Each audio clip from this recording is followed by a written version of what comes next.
You finally made it. All these years, come rain or storm, the Crux fleet has never suffered a delay. If it were anyone else, I might have set sail already. Don't look too serious, I'm only joking. You're just on time. The crew have just finished preparations. Well, now that everyone's here, we set sail for the land engulfed by storm and tempest. The nation of eternity. Anchors away!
Ahoy there. The scenery is... So, you finally made it. You sure kept me waiting, Captain. And it appears we have a couple of stowaways. Or perhaps I should say, honored guests. Shush! You can blame your almighty Shogun. The tempests around Inazuma have been growing all the more fierce lately. Though the fleet was fully up to the challenge, the inclement weather still caused some delay. Now then, let me introduce everyone. This is Toma, a trade partner that I've gotten to know recently. You don't know how long I've been waiting to see you. Toma, these two are... Oh, no need for introductions. Their reputation precedes them. Seems even the stormy seas can't keep rumors of these outlanders' sterling deeds at bay. Oh, it's sure nice to hear you say that. With any luck, it'll give you a head start here. Toma's resided on Rito for quite some time now. It wouldn't be going too far to say he's the fixer around these parts. If you run into any problems here, just talk to Toma. But if he tries to pull any moves on you, I'll be sure to deal with him personally the next time I'm around. No need to worry. I'm sure we'll get along just fine. Good. Then if it's all settled, I'll be going. I wouldn't want to be caught with my sails down here. I do have a wanted fugitive on board after all. Oh, right. Kazuha. Until next time, traveler. Remember to give it your all, no matter what perilous storms you may encounter.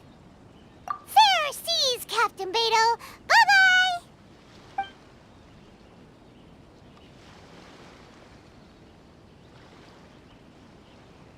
Now then, first things first. We need to go get you registered at the border checkpoint. Paimon thought we were supposed to be keeping things on the down low. Are we just gonna walk into the government's hands? Don't underestimate the reaches of the Sakoku Decree. You wouldn't be able to avoid inspection even if you tried. So we have to play by the rules, even if we're kind of bending them.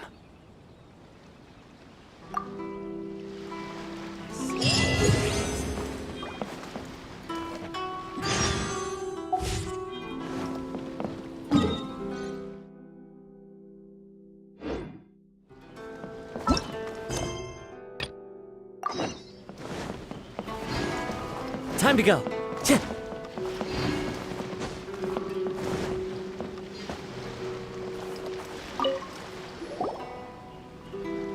Hello? Please state your name, identity, and the purpose of your visit. Oh, except you, Toma. You must be new here. Uh-huh. Excuse me? Please provide the information requested and also declare any goods you are carrying with you. Oh, well, I'm sorry. We cannot approve entry for purely personal reasons. So, unless you have a valid reason for visiting in accordance with the rules...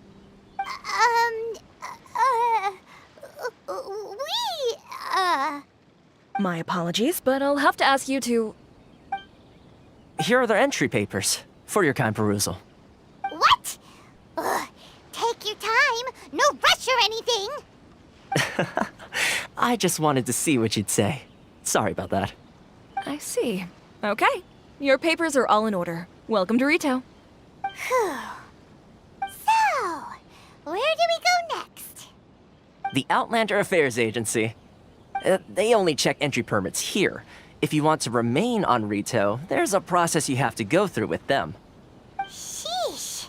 So it is super strict, just like everyone says. Well, let's not forget that to everyday folk in Inazuma, people from everywhere else are referred to as outsiders. As the word suggests, Outlanders aren't very welcome in Inazuma with the Sakoku decree in force. Not even on Rito, where they've established an outsider settlement. I like how you think. I've got a feeling we're going to get along very well. Now, let's head over to the Outlander Affairs Agency. Most of the current rules were put in place by the administration of Rito, the Kanjo Commission. A Kanjo Commission? Yes, one branch of the Tri-Commission of Inazuma, responsible for growing and managing the nation's wealth. You really haven't heard of it before?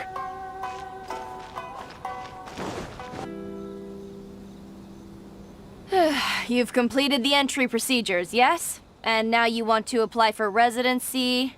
Both of you? Yes, please. Okay, the processing fee will be 2 million mora. 2 million? For a processing fee? Are you serious? That's right. 1 million per applicant, which makes 2 million total. Don't worry, you can trust my math. Paimon wasn't so much questioning your math as... Ma'am, these two here are good friends of mine. I think you'll find I'm one face you recognize. Ah, Mr. Toma, it's you. By way of courtesy, allow me to reduce it to 400,000 mora total. Thank you ever so much, Miss Eureka. But as this is just a processing fee, I think 600 mora should cover it if I'm paying on their behalf. I'll treat you to dinner too. How does that sound? That's not how you haggle! By all means, bargain the price down, but... All right then, as you wish, Mr. Toma. I will make a record. Much obliged.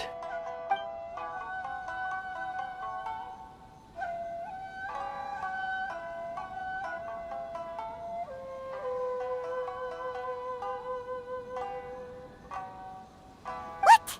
She went from 2 million down to 600? There's something seriously wrong with people's sense of finance around here! It's not as mind-boggling as you think.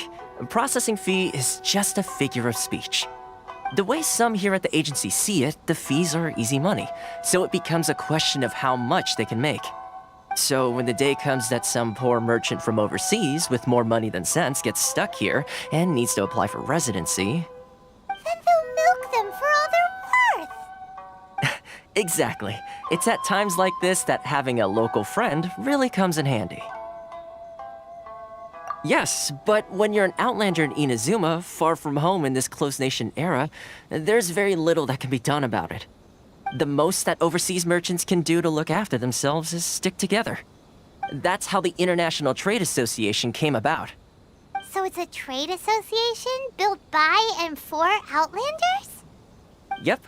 And as well as advancing commercial interests, the association provides help, support, and structure for Outlanders trying to survive on Rito. Essentially, it's an association devoted to both commercial excellence and survival skills. like just staying alive is an achievement when you're an Outlander in Inazuma. I see. So this is the real purpose of your trip. Yes, given that you are Outlanders, it's certainly a lofty aspiration. After all, the Raiden Shogun is the most exalted and revered one in all of Inazuma. She is a deity who reigns on high, while all other life gazes up in awe. Huh.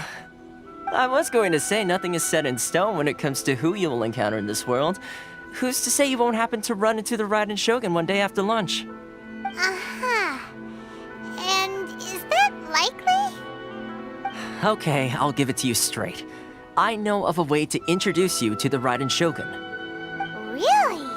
Wow, the Rito Fixer's better connected than we thought. I mean, it will take all the resources I have at my disposal, but it can be done.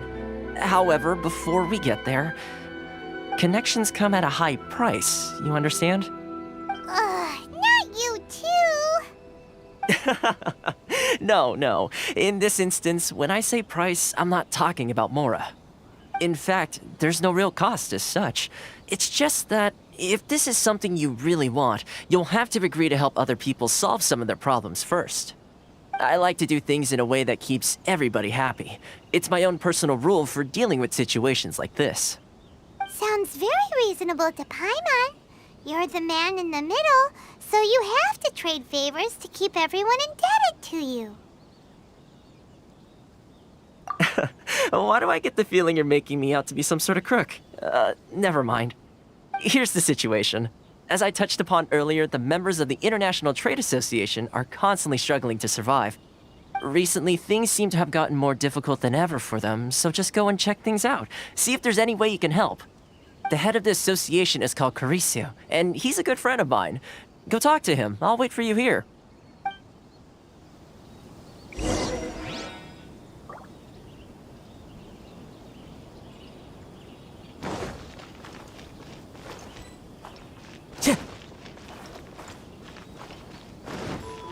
Time to go.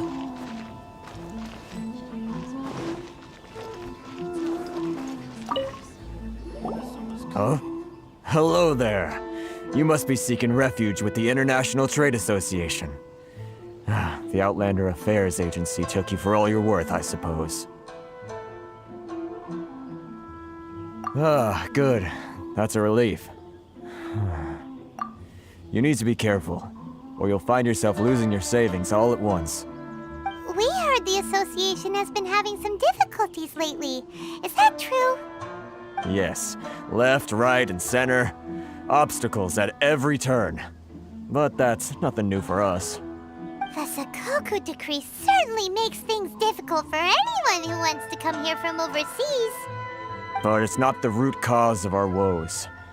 The Sakoku decree might restrict our scope of activity, but in and of itself, it doesn't stop us from being able to enjoy a comfortable existence. No. What's really squeezing us Outlander merchants dry is those Mora grubbers from the Kanjo Commission.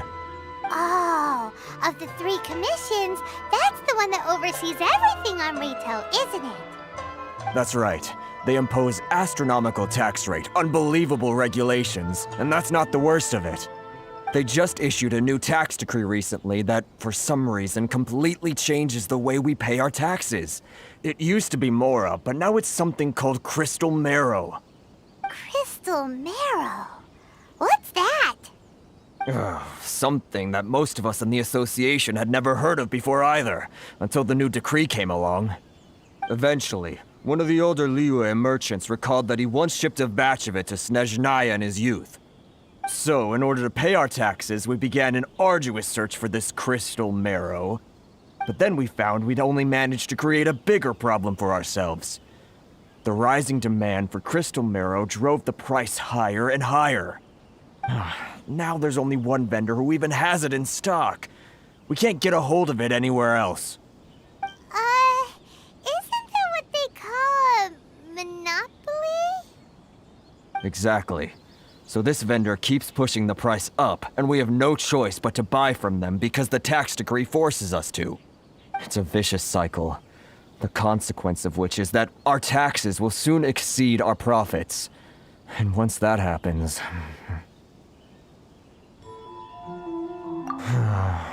We've tried communicating with the Commission directly, but this is a nation where the cries of a few struggling merchants will never be heard over the ever-present roar of thunder. Fontaine, my dear homeland. I miss you an awful lot at the moment. Sounds awful. They're really bleeding them dry. What do you think we should do? But Carice's the head of the association, and even he hasn't had any luck. Not to mention, we're Outlanders too. Right. And besides, I think this may well be the fate they've ordained for us. Okay. Well, we could try tackling the problem by going to the other party involved. That vendor... I've actually done business with him in the past, but after a point he stopped contacting us. I have no idea where he sources the stuff. Well, it definitely sounds like he's being unfair. How do we find him? We could go talk to him and see if he lets anything slip. Hey, that's a pretty good idea. Since you're not affiliated with the association and you're new to Rito, he may just let his guard down. If I remember correctly, our usual meeting point with him is under a tree by the coast in the residential district. See if you can find him there. Got it! We're on the case!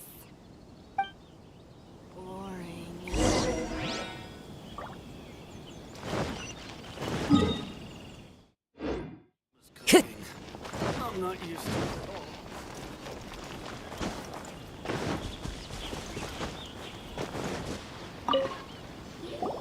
Huh? I don't think I recognize you. Are you new arrivals?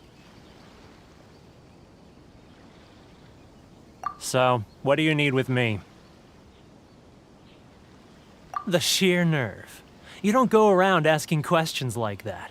If I gave you my sources, I might as well hand you the whole darn business. Trade secret. Got it? You know what trade and secret mean, right? This guy's got a bad attitude. Ha! Are you even buying? Oh, I see what's going on here. Carisu and his associates sent you here to try and plead their case, didn't they? They're wasting their time. The price is non-negotiable, not by a single Mora. Hey, what's your problem? Get out of here, go on. Tell them they're lucky to be buying from me in the first place, and they ought to be more grateful. If it weren't for me, they'd be in seriously hot water. What are we gonna do? There's no talking to this guy. Good idea. Let's check back in with him.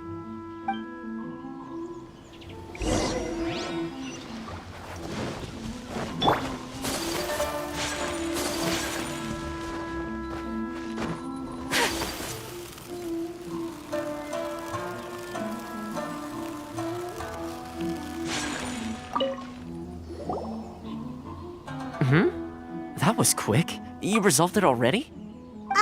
Actually, we're having a little trouble. No? Well, by all means, tell me what you need. I'll help as much as I can. Getting you to go fixing things when you've only just arrived is quite a demand. Oh, that guy? I'm familiar. He used to be a bit of a sorry sight, selling shells that he'd collect on the beach just to get by, but he seems to have suddenly shot up in the world recently. I can only assume he must have found himself a patron after leaving the International Trade Association. Huh. You're saying he used to be a member of the International Trade Association? So he's an Outlander too? Yes. Couldn't you tell when you spoke to him? That's right. Werner was born in Mondstadt, then went into the shipping business, trading between Leah and Inazuma. When Inazuma closed to the outside world, he was one of a group of Outlanders that ended up stranded on Rito. Huh. What a bummer. The International Trade Association was initially very generous to him, but over time, with decree after decree, the association members found it increasingly difficult to make ends meet. So he left the association and turned his back on them. I'm sure it's more nuanced than that. I believe even the most ungrateful and cold-hearted of people still have some amount of gratitude and warmth left in them somewhere. Really? Is that all you need to know? Well then, it sounds like you may have found a way in with him.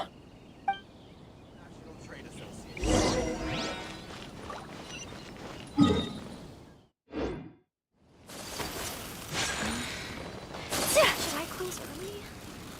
It's not like I'll get any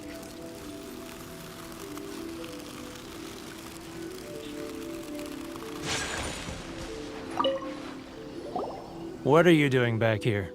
Just because I got plenty of time on my hands doesn't mean I want to waste any of it talking to you. Huh? Where's this coming from? Mondstadt? You were talking about Mondstadt.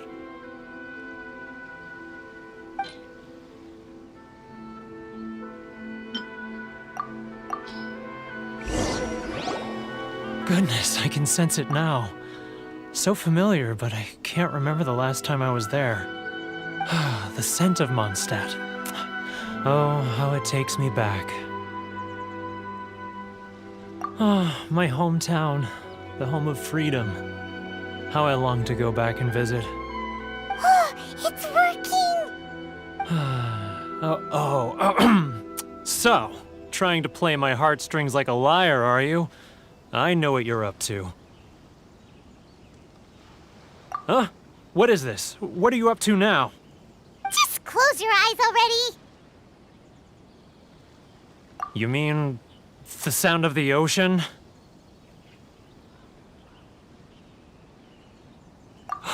Leah Harbor. I can see it so clearly. Oh, and the sound of the waves. The calls of the merchants. Xiao lanterns. I'm right there at the lantern right. Oh, look at them floating up into the sky. This guy has a really active imagination. Either that or he really does miss Liyue Harbor. Liyue.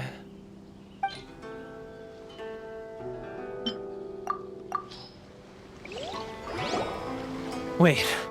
Stop. That's enough. Don't make me relive it anymore. My poor heart can't take it. You mean the folks from the International Trade Association?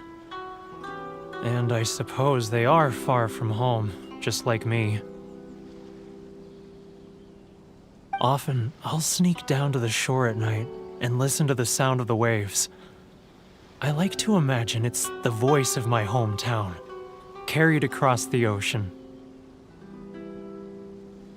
I've run into folks from the association more than a few times doing just that, but I always hide my face and slip away.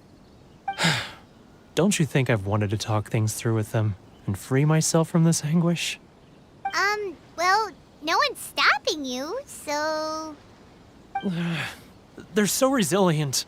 None of them had anyone else to rely on, so they rallied together, committed to finding a way to survive. But I couldn't do it. I'm not strong enough. So I caved. Those people, they'd make the smallest of promises, offer the most measly benefits, and I'd do whatever they asked of me. And make Mondstadters look like the worst people in the world. All right, I'll tell you the whole story.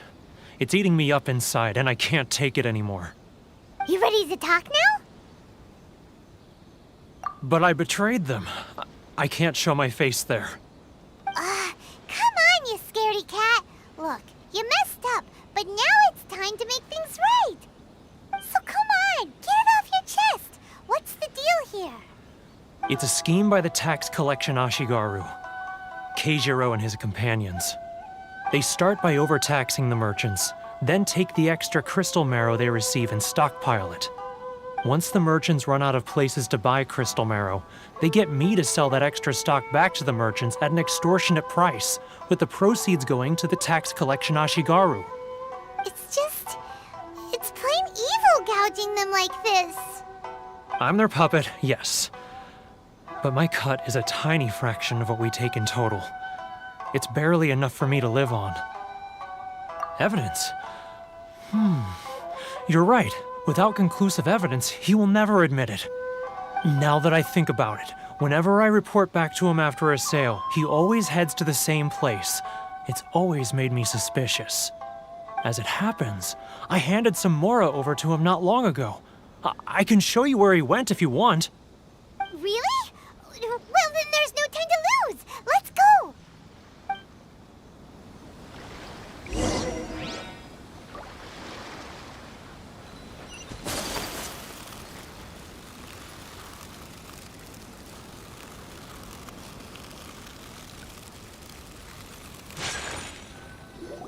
Sorry. I need to think about it. Keijiro! It's him! After him.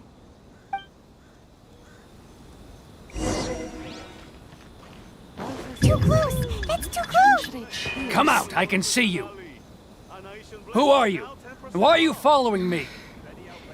Uh-oh. Seems like he's noticed us. Not like I'll get any customers.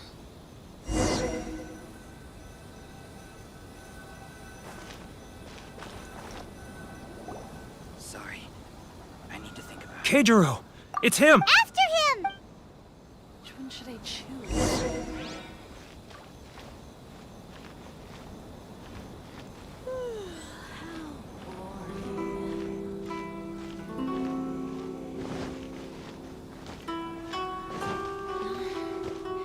Should I close early?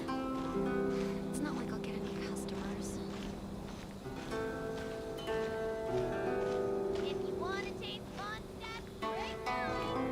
too close. That's too close. He'll notice us for sure. Come out! I can see you! Who are you?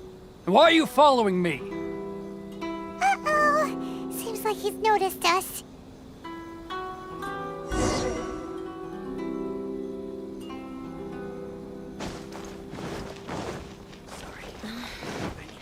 Should I close early? Which one should It's not like I'll get any customers. Keijiro! It's him! After him.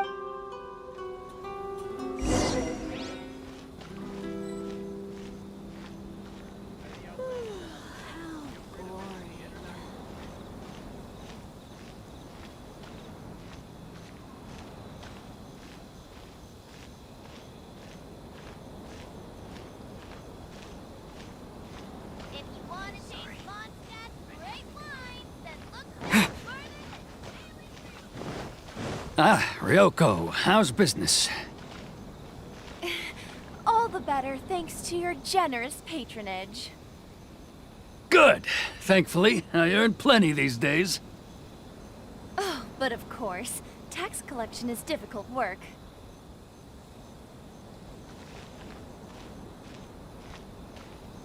Now, who else is behind on payments? Let me think. Yes, the trade association clique still needs to be brought into line.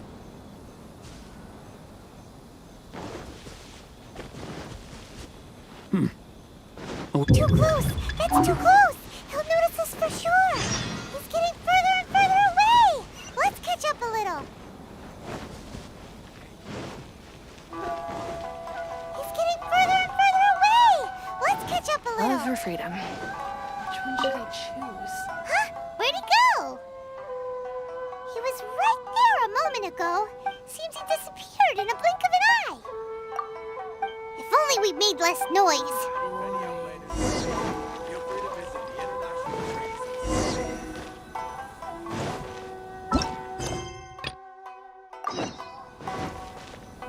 Love or freedom? Which one should I choose? Keijiro! It's him!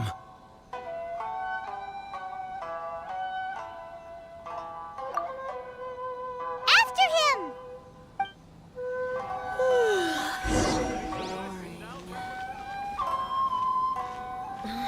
Too close! That's too close! He'll notice us for sure!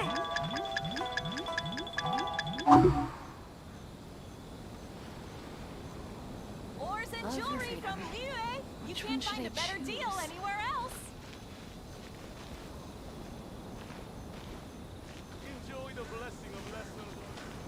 If you want to taste Mondstadt's great wines, then look no further than Sailing Breeze. Ah, Ryoko, how's business? better thanks to your generous patronage. It's not like I'll get any customers. Good. Thankfully, I earn plenty these days. Oh, but of course, tax collection is difficult work. Sorry. I need to think about it. Now, who else is behind on payments? Let me think. Yes, the Trade Association clique still needs to be brought into line. He's getting further and further away! Let's catch up. What was that sound? Shh! Quiet! Don't let him find us! Must be hearing things. Drat, I'm behind schedule. I need to hurry. Looking for something special?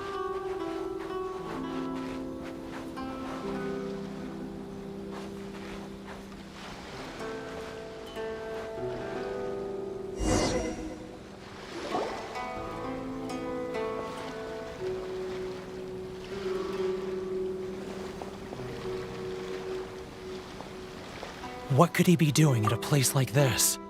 It looked like he buried something over there, didn't it? Why don't we take a look?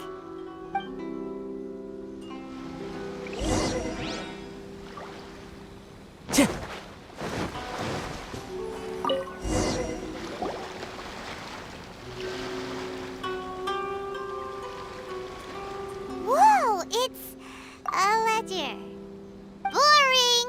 Paimon thought he'd hidden a big pile of Mora here.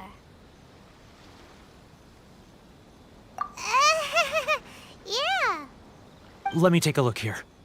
Aha, yes! This is what we're looking for. A clear and complete record of every single transaction, each one proof of his guilt. Great! Well, now we have our hard evidence. Let's go tell Karisu the good news, shall we? I'll say goodbye to you here then. Huh? You aren't gonna come with us?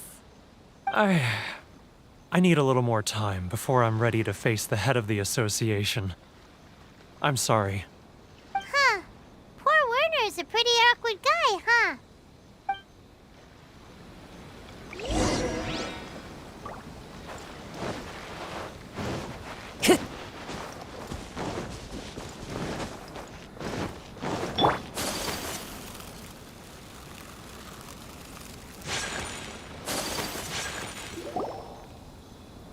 But we really don't have anything left. If this keeps up, our sales will come in at a loss. There'll be nothing left for us to do but starve. You know the decree. The rules are the rules. No discounts, no exceptions, and no excuses. And who are you? Another new member of the association? It just so happens that we found your little ledger, so now we're here to tell everyone all about how you embezzled crystal marrow to sell it right back to the taxpayers. Huh? Is this true? You've been swindling us! Well, you see, the taxes, Let me take a look at the ledger.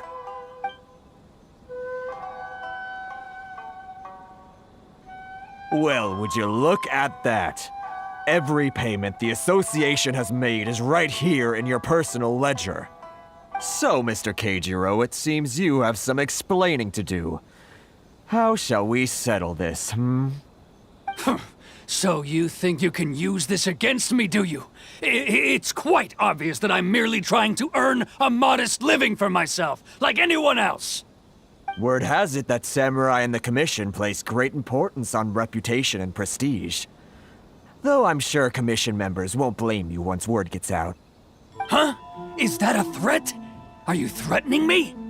No, not at all. I'm simply stating that it would be quite a pity if an illustrious gentleman such as yourself were to have their reputation tarnished.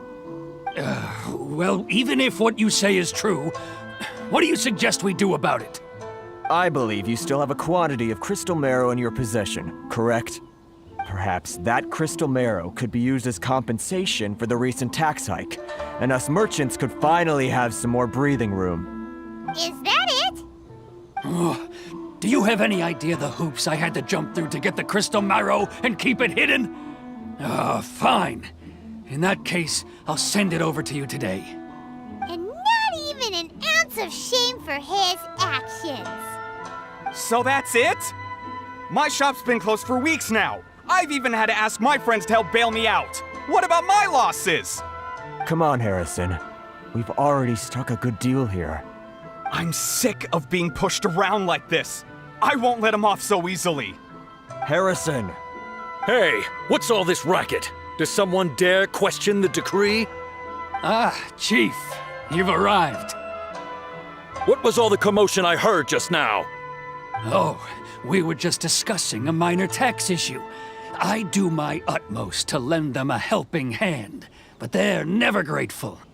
A helping hand? The only thing you're doing is stuffing your greedy pockets with our hard-earned wealth. I assure you that Hirage Shinsuke will hear of this. Oh, and you dare to utter the Commissioner's name. You outlanders have no respect for the rules. Seize the merchants. We will resolve this dispute back at headquarters. Uh-oh. This is going in a bad direction.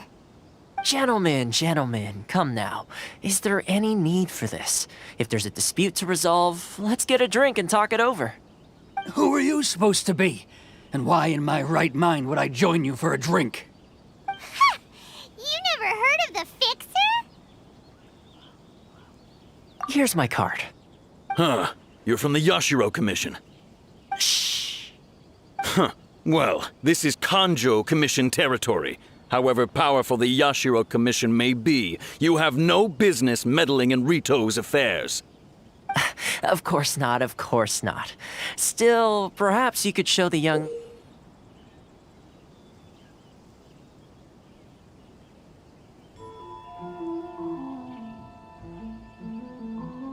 lady of our clan some courtesy. You wouldn't want your name showing up in a petition to the Shogun, would you? That fan, the Shirasagi Himegimi. I don't need any trouble with her. Okay, let's forget all this. It'll give us one less thing to worry about. But, Chief! Enough! We're leaving! Let's get dinner one day soon, gentlemen. My treat, I insist. No response, huh? I suppose that bridge is well and truly burned then. Thank you so much, Toma. But I'm sorry your relationship with the Kanjo Commission had to suffer for our sake. Hey, I was joking. It's a small price to pay, and you're more than welcome. If there's anyone you should be thanking, it's the Traveler. He's the one who found a way to turn things around. If nothing else, I'm sure the tax collection Ashigaru will tread a little more carefully in the future. Toma? What was all that? Shh, not here. Too many people listening. Let's move somewhere else.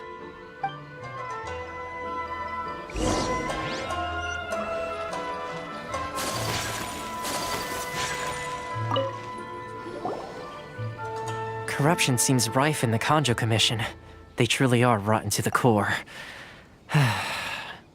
All right, time for me to answer your questions. What would you like to know? Straight to the point. Let me reintroduce myself. I belong to the Kamisato clan of the Yashiro Commission on Narukami Island. I'm an attendant of the Shirasagi Himegimi. You've been keeping your true identity a secret from us this whole time? So, the Yashiro Commission. Guessing that's another branch of the Tri-Commission? Correct.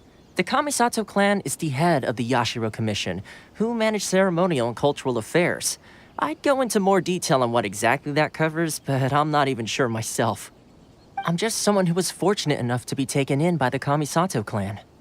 My role is to take care of the daughter of the clan, Kamisato Ayaka, also known as the Shirasagi Himegimi.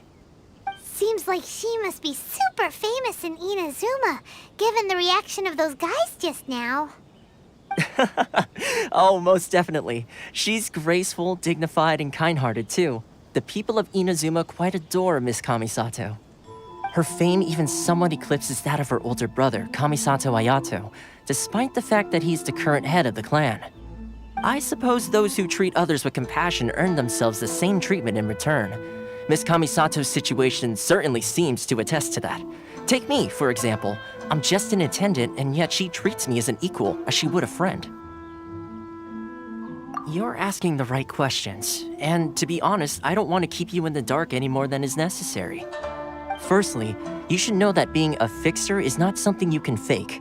I spent the better part of a month tirelessly building up a network of relationships on the island, and I got to know Captain Beto during that time too. Still pretty good going for just a month's work. Well, maybe I have a slight knack for schmoozery, but the main thing was I had to make sure I'd be in time to receive you when you arrived. Inazuma may have closed off to the outside world, but that hasn't stopped a lot of people from hearing about your feats in Mondstadt and Liyue. So, when Miss Kamisato heard of your intention to come to Inazuma, she began looking forward to your arrival with great anticipation. She's excited to find out whether the rumors are true. That is, that you have what it takes to change the tide of the times. Change the tide of the times? In the test I gave you earlier, although there were a few hiccups at the end, it was you who found the way to turn the situation around. Navigating powerful people, using their character flaws to your advantage. It's just what Miss Kamisato had hoped to see. With your help, even the Vision Hunt decree...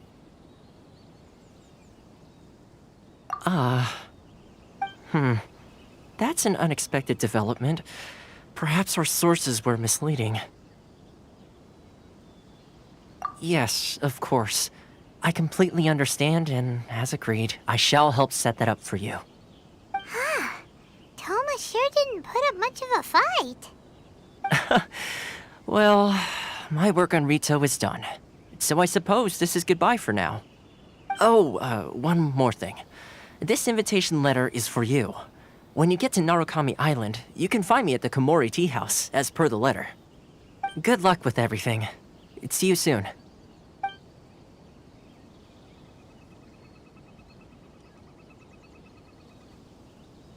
Toma's not such a bad guy, huh? We should get going. Huh? What's up?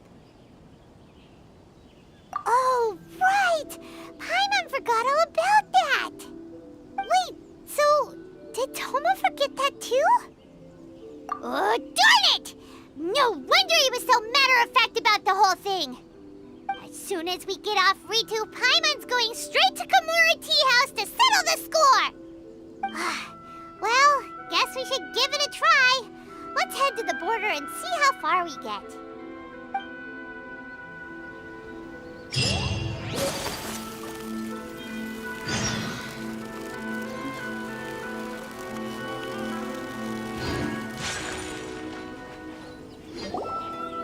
Stop there! Present your travel permits. Sorry, but we really gotta get to Narukami Island. It's kinda urgent. If you don't have a travel permit, this is as far as you'll get. Those are the rules. As expected. Traveler, you gotta think of something. How do we get out of Rito? Are you saying we should go and meet with the Kanjo Commissioner? Guess it can't hurt to try. Even if Paimon has a few choice words to say about his subordinates. Who knows? Maybe he's our biggest fan.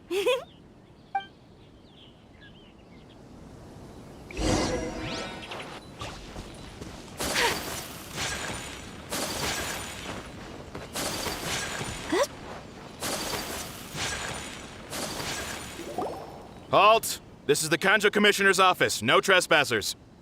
We're here to see, the Kanjo Commissioner? The Kanjo Commissioner seldom entertains Outlanders. Leave now or we'll be forced to... Wait. Oh, Commissioner! These two are honored guests from afar. No need to give them the usual spiel. Come on in. Let's see what we can do for you. Did you get all that, mister? My sincere apologies.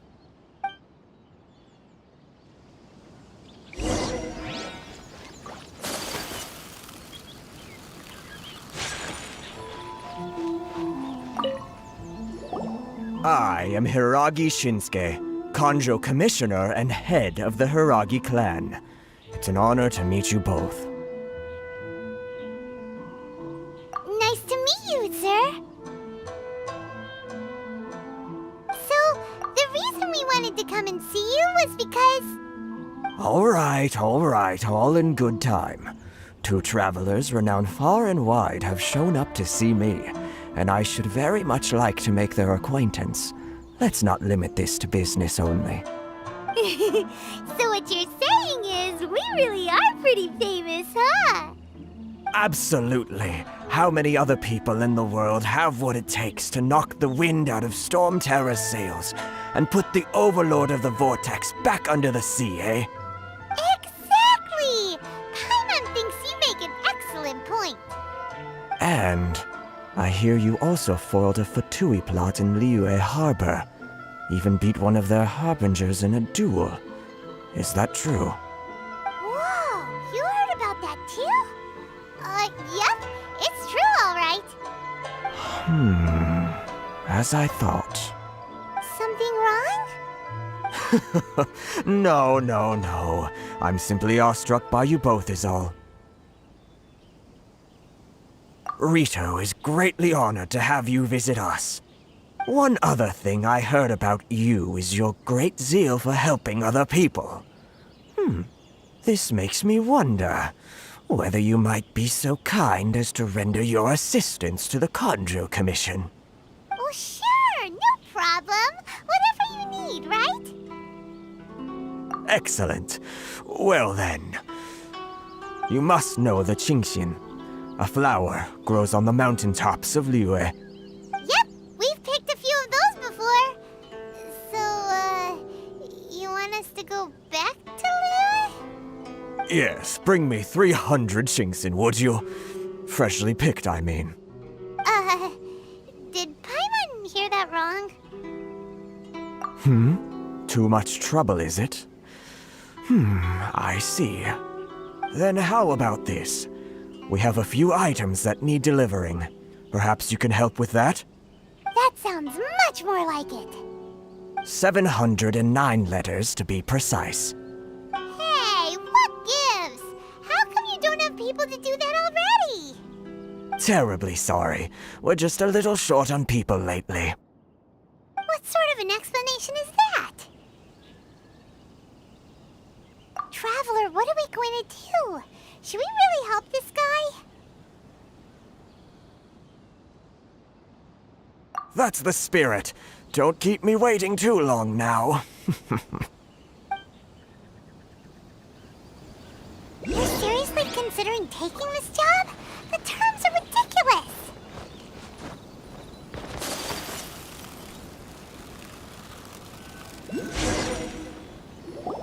Halt, you two! Huh? What did we do? Miss Hiragi has a letter for you. She insists that you read it immediately. A letter? Quick! Let Paimon see! So this means she wants you to secretly meet her at night? But you didn't seem surprised at all by this. What's going on? Huh? Have you been up to something behind Paimon's back? Let's ask her tonight and see what she has to say.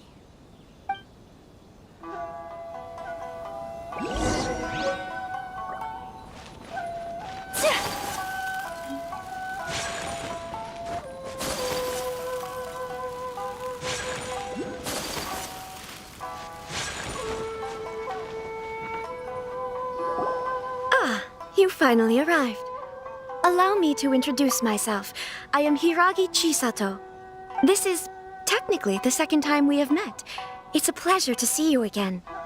Wow. She's the daughter of the Hiragi clan, all right. No need to be so formal. I've long marveled at your accomplishments, and at last we have the chance to meet. Is it Paimon, or does something seem a bit off here?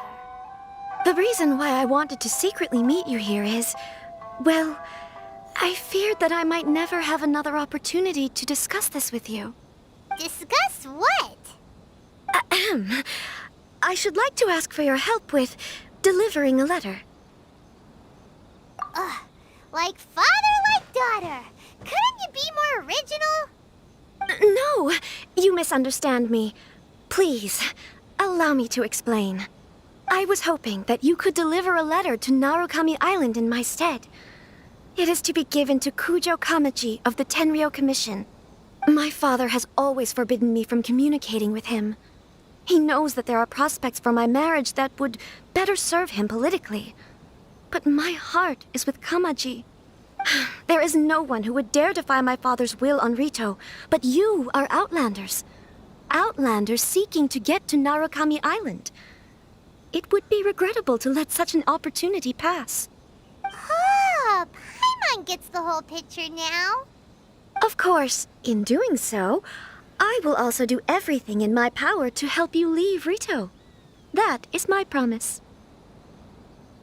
To be perfectly honest, as long as you remain in Inazuma, my father will have no intention of letting you leave Rito. Yeah, we figured as much. It was pretty obvious he was just trying to hold us up here.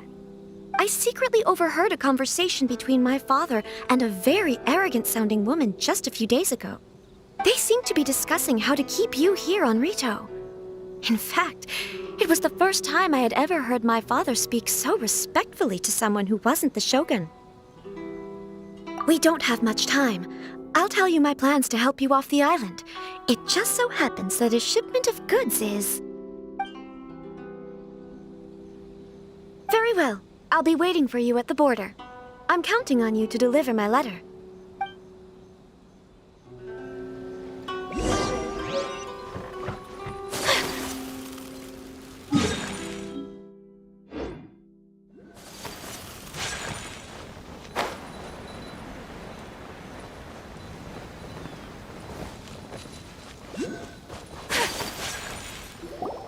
Hold on, please.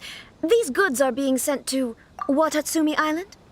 My lady, this is an unexpected honor. You are correct. These goods have been repeatedly requested by the Kanjo Commissioner. We must be certain that they reach Watatsumi Island intact. Is there something wrong, Lady Hiragi? No, as you were. My father simply has some concerns of the shipment's safety, and has ordered that myself and an additional qualified escort be dispatched to ensure safe transport of the goods. My lady, you aren't suggesting that you intend to escort this shipment personally, are you? There's certainly no need for you to trouble yourself with such a matter. And as for this qualified escort... Please, do not cause us any further delay. If memory serves me right, my father has already asserted that this shipment must arrive on time. I'm certain punishment will be duly dispensed if it fails to do so. Yes, of course, my lady. It's just that, well, we don't know who this... Now, need I remind you of the penalty if anything were to happen to me en route? I'm sure you are all quite familiar with my father's temperament. Do you really presume that you can fully guarantee my safety on your own? Boy, Chisato can talk the talk. They don't stand a chance. Yes, my lady. Very well then. It's an honor to have you accompanying us. Your safety is our highest priority. Shinojo, you can't really be agreeing to this. Well, the request is from Lady Hiragi herself. It is our duty to serve her in the utmost capacity. Yes, but that's not the problem here. Well then, if we're through here, I suggest we set off at once. Dawdling will only allow potential thieves more time to prepare, no? Yes, my lady. You heard her. There's no time to lose.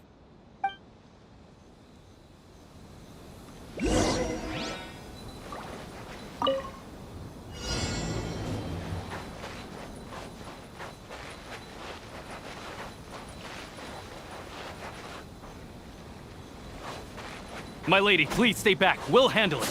Not as well as we'll handle it.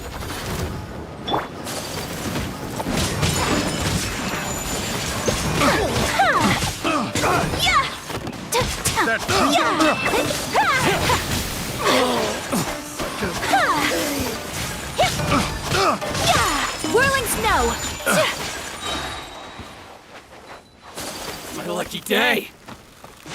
Kamisato art! Sometsu! My blade! No Monster sighted! Prepare to counterattack! Protect Lady Hiragi at all costs! We'll take care of this. Stay with Chisato. Into the wind!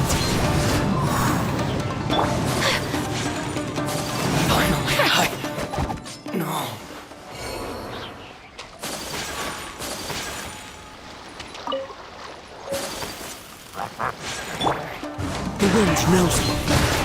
Watch out! More monsters inbound! Lady Hiragi, stay close.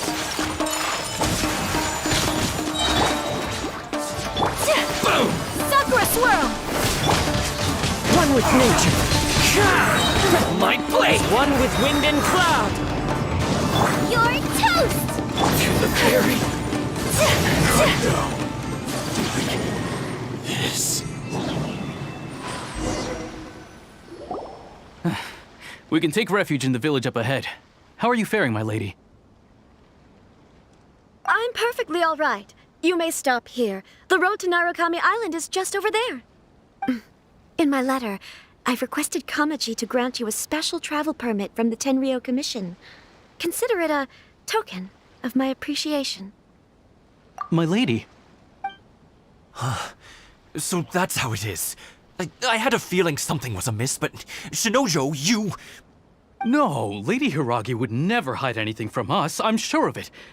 But who is this Kamaji you speak of, my lady? I'm not afraid to say that he's the one I love. The one you love? Shinojo, did you honestly think that... What? No, I was just clarifying, that's all. I would never in my wildest dreams, You two needn't worry. Please, forget that this ever happened. If my father catches word of it, I alone will be held accountable. Yes, of course. As you wish, my lady. But what will happen if your actions here are discovered, Chisato? Don't fret. My father has always been one to spoil me. The worst he'd do is sentence me to half a day without food, or something to that effect. Huh. Paimon never suspected a guy like him could have a soft side. I wish you a safe journey. I'm sure we will meet again. Bye, Chisato! Come now. Quit your staring and let's get moving. We've got goods to shift. All right.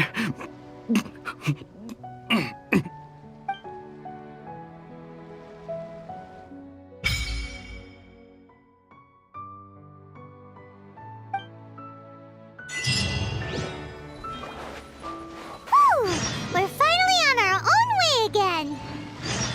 I suppose it's time we find Toma. Now where can he sit?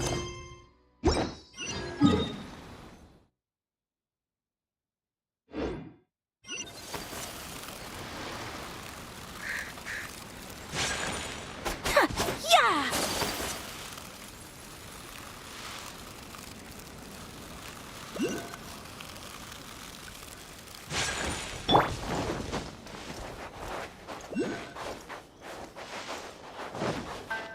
Time to go.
The wind knows me.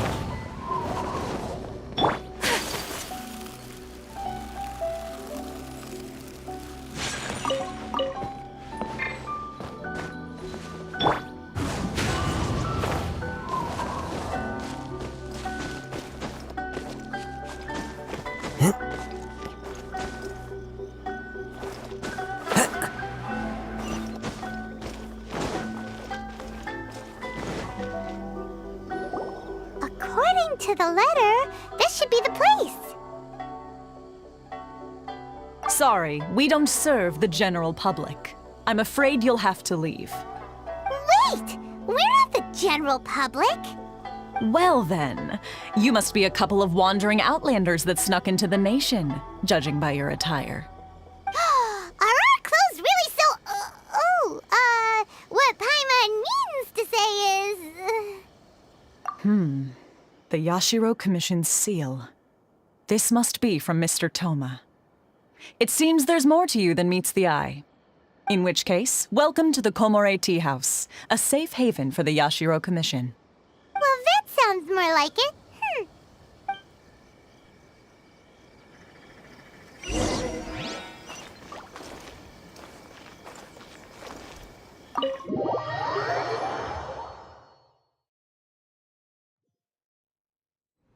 Well, now that we're here, where's Toma? Paimon doesn't see him anywhere. Do you think he forgot his promise to meet us? Who forgot their promise? I was beginning to think you'd forgotten about me. What? Is that dog talking to us? Relax, no need to look so surprised.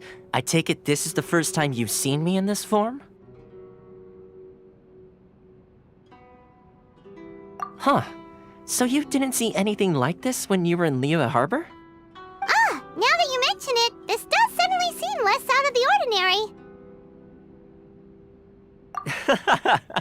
Alright, I've had my fun. Hey! You're this close to getting an ugly nickname, mister!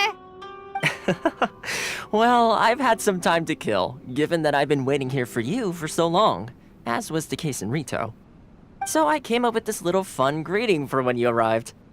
But in all seriousness, I would like to apologize about that little test you went through earlier, though it was quite necessary.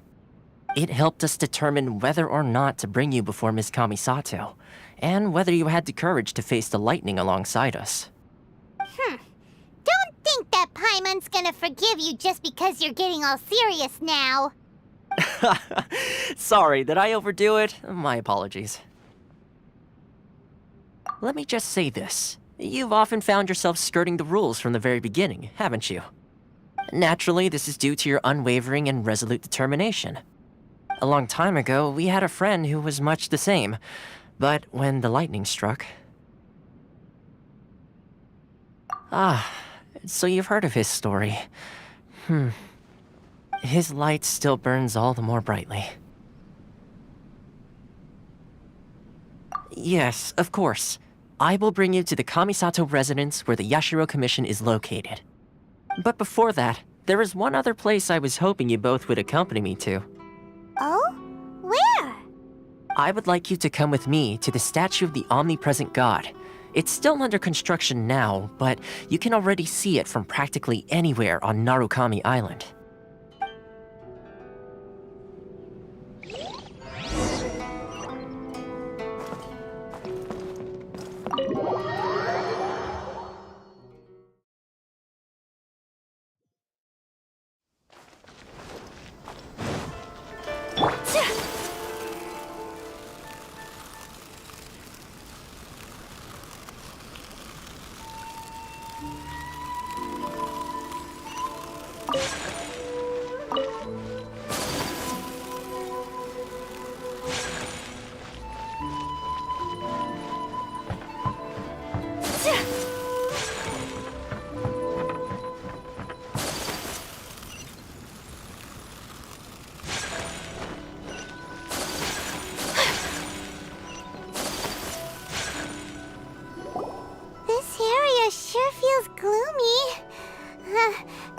Probably don't come here often, do they?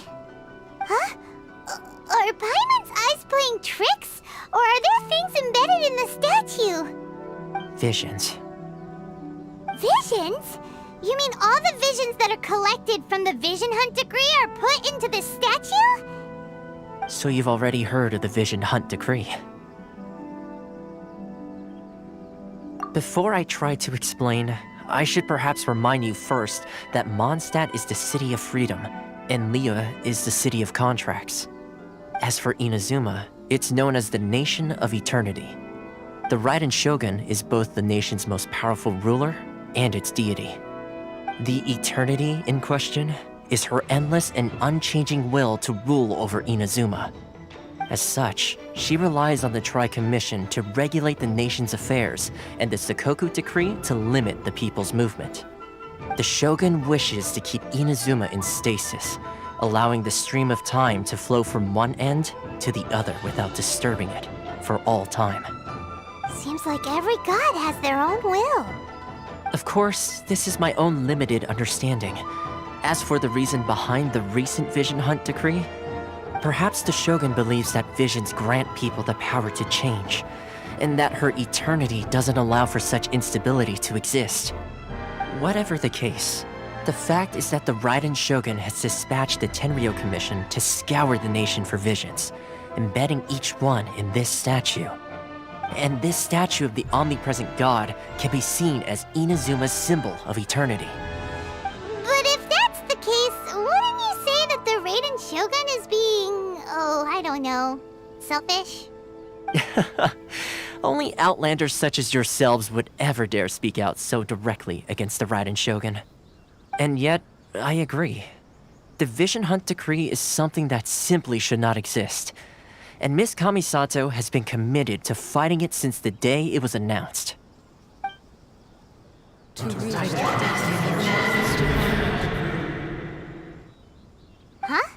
Hey, are you okay? You look like your mind is elsewhere.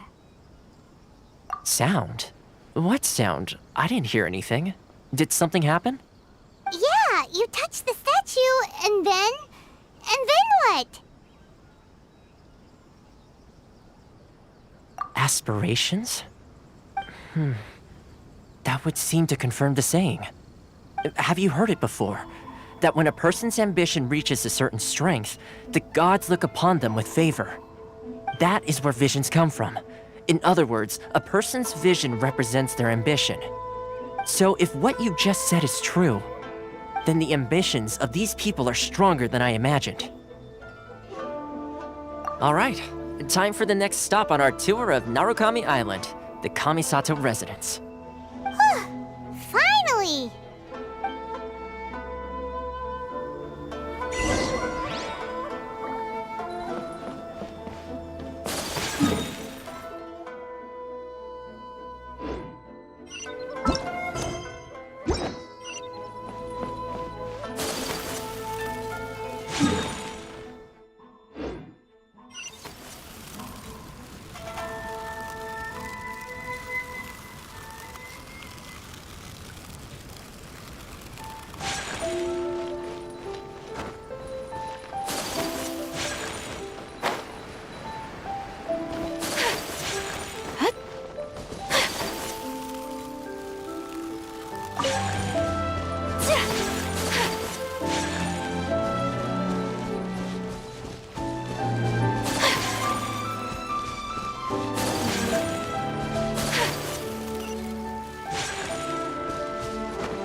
A worthy opponent.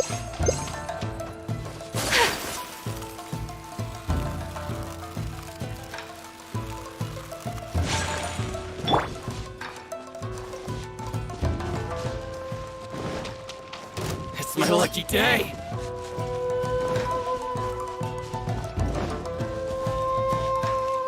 Time to go.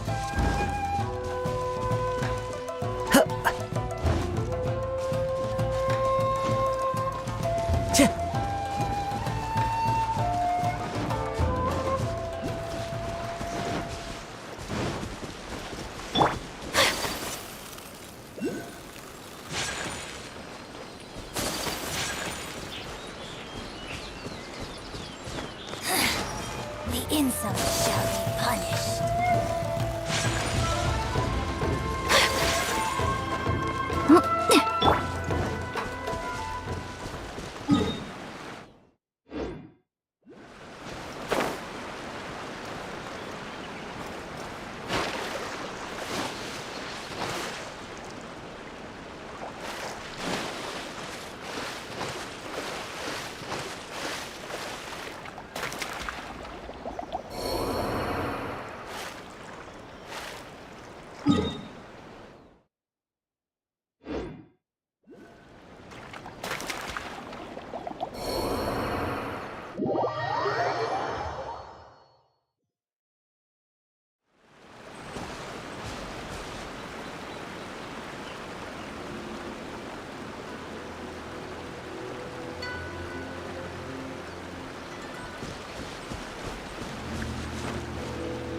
the place where the big shots of Inazuma live, huh?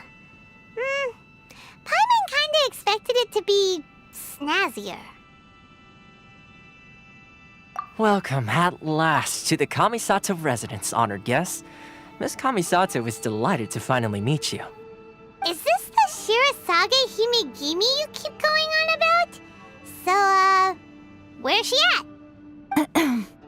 Oh, behind the screen? Yes. As the daughter of the Yashiro Commission, this is how Miss Kamisato is accustomed to receiving guests. Consider it a time-honored tradition within the Yashiro Commission. Forgive me if this is an unwelcome surprise. Makes sense. She's a super important person after all. Please forgive my lack of courtesy for receiving you in this fashion, especially following such a long and wearisome journey over the sea. I have awaited your arrival with great anticipation, and Toma assures me that you do indeed possess the power to change the tide of the times. At present in Inazuma, in the name of the Vision Hunt Decree, the people's aspirations are being senselessly trampled underfoot. Though the Yashiro Commission serves the Shogun, it is the people with whom we share close bonds, given the contact we are required to have with them in the performance of our duties. A commission's power rises and falls with the trust of their people. Thus, we cannot remain indifferent to this situation without also remaining indifferent to our own fate. Traveler, lend us your power, and we can... Oh. See, milady, it's just like I said. This will take us nowhere. No, please! Wait! Please, don't go! I will introduce you to the Raiden Shogun on one condition. You must fulfill 3 small wishes on my behalf. What are your wishes? They pertain to 3 whose visions were taken from them.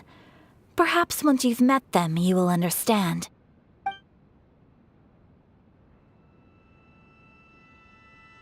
A warrior who guards a village, a former samurai who helped carry out the Vision Hunt Decree, and a swordmaster determined to become the best in the world. Does Paimon got that right? Correct. Please do all you can to help them. I will await your return here. Then you have my gratitude. I'm sure you'll do great.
Where's the person Ayaka told us about? Why are you doing this? Why leave all of a sudden, after all these years? Precisely. It's much too sudden. We've had no time to prepare. The children are desperate for you to take them out to play. Please, we urge you to reconsider. That must be the guy Ayaka told us about. Let's go over and see.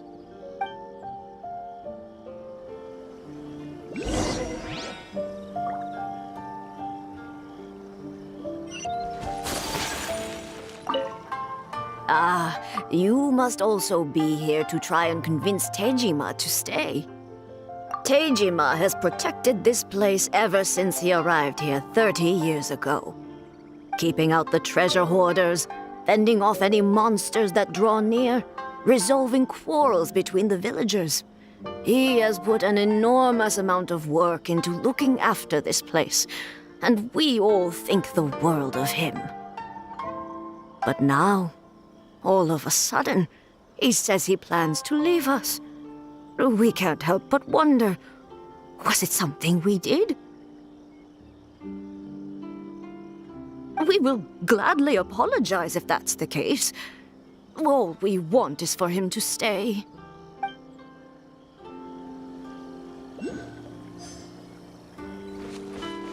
One day, I'll... If you want my opinion, something to do with the Vision Hunt decree.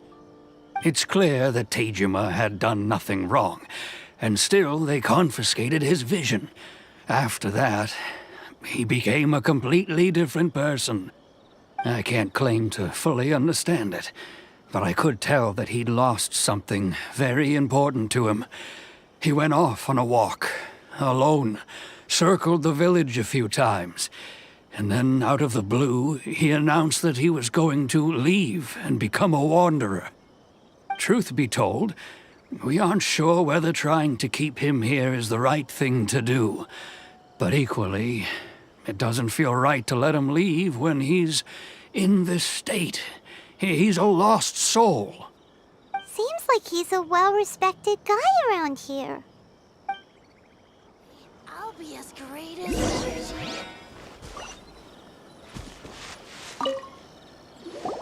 You must be Tejima. So what's made you want to up and leave all of a sudden? Me? It's not a question of why I want to leave, but a question of what reason I would have to stay.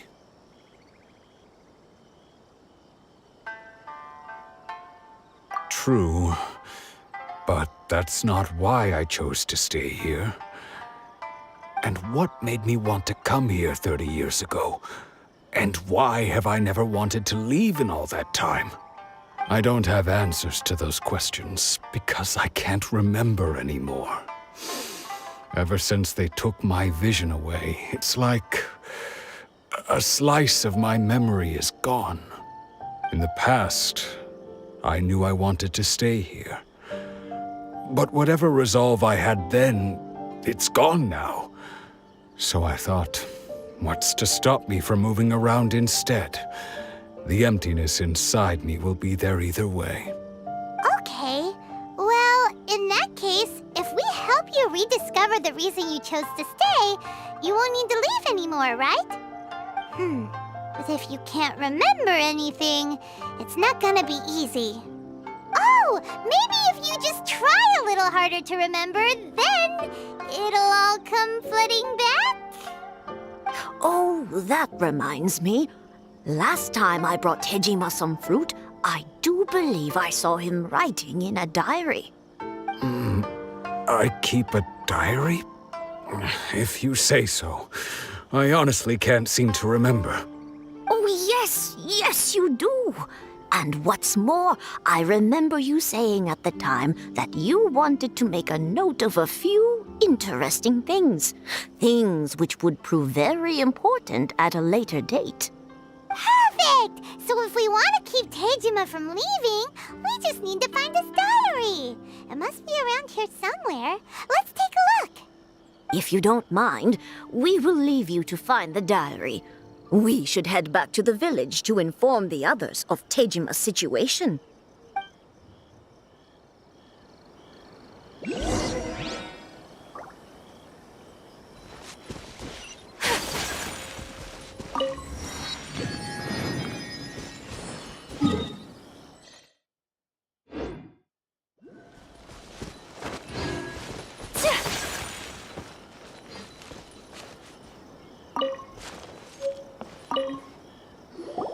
This looks like Tejima's diary, all right. Let's see what we have here.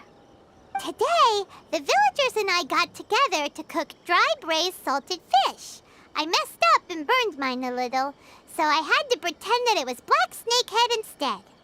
Today, I helped rescue a kid who had fallen in the water. After I pulled him out, he told me that his best friend Bamboo was still in the water. I searched the water the whole afternoon before finding out that Bamboo was the name of his pet crab. I went kite flying today. The string broke, so I chased after it as fast as I could. I soon realized I was never going to get it back, so I just found somewhere to sit and watch as it flew away into the distance. Seems like your average diary of daily village life. Huh? Wait, there's more! I went to pray at the shrine again today and stayed there a while. The Omamori you gave me has faded a little, but it is still my most treasured possession. Now that's the kind of info we're looking for. Time to pay a visit to the shrine.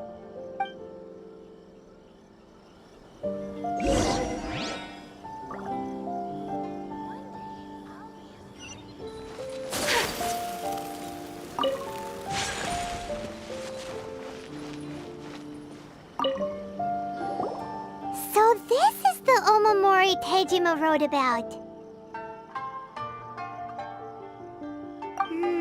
Interesting. Looking at the color and the design, Paimon would have thought it belonged to a child. But anyway, if he had this with him all the time, there's a chance some of his elemental energy remained on it.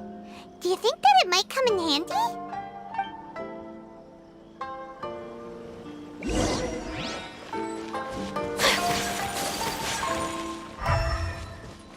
One day, I'll be as great as Ryuji.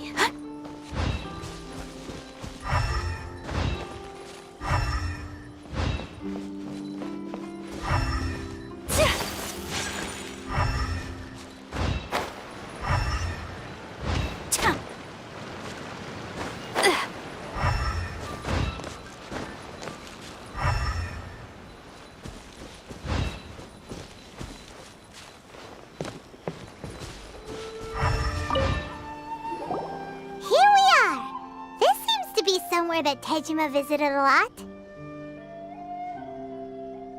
The soil looks like it's been disturbed. Maybe Tejima buried something precious here. Something that kept him in the village all these years? Must be something pretty amazing if it made him stick around for 30 years. Let's dig it up and take a look. It looks like a letter. The paper's gone yellow. Must have been written a really long time ago. Konda Village. Sounds so familiar. Where is that place again?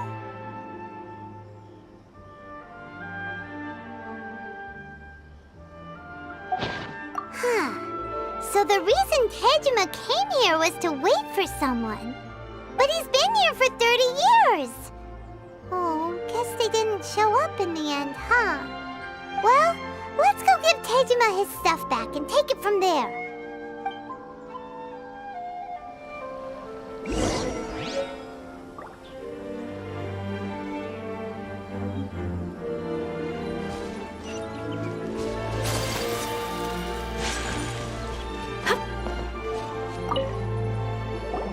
Well, I'll be. That's certainly my handwriting. And I guess the Omamorian letter belonged to me too. But I have no memory of anything that's written in this diary. Still, it's clear that I was waiting for someone here, and that I chose to wait for 30 years. Over the years, I must have made a note of anything interesting. Anything that I could share with her when we were finally reunited. And just look at all the things that did happen over the years.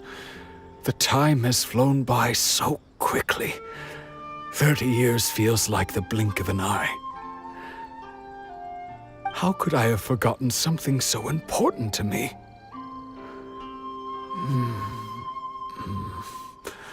Now that I think about it, when my vision was taken from me, it felt like I'd suddenly been hollowed out.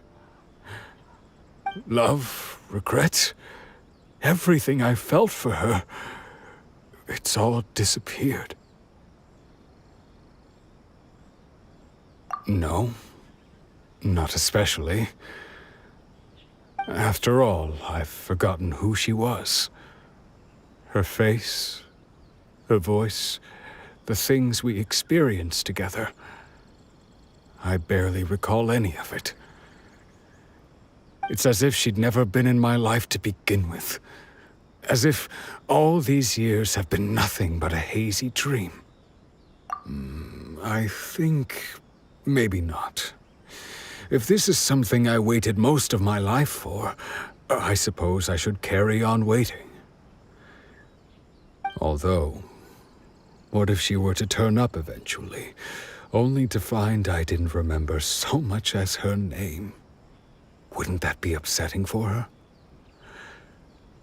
When I think about it like that, I do feel a slight tinge of sadness in my heart. How curious.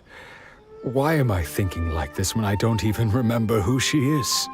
It's just like that feeling of emptiness, the feeling that something is missing. Thank you both for helping me reconnect with my reason for staying here. I shall remain here and keep waiting for her.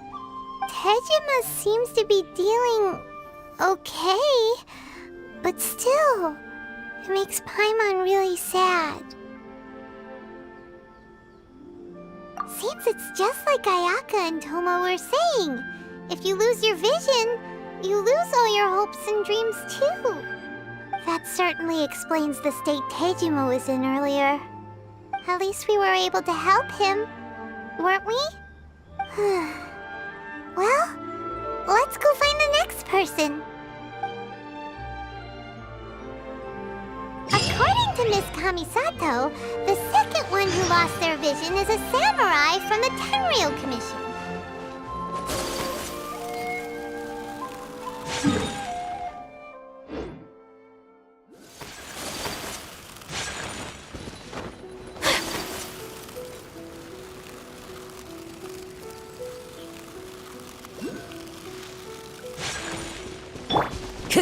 Time to go. One with nature.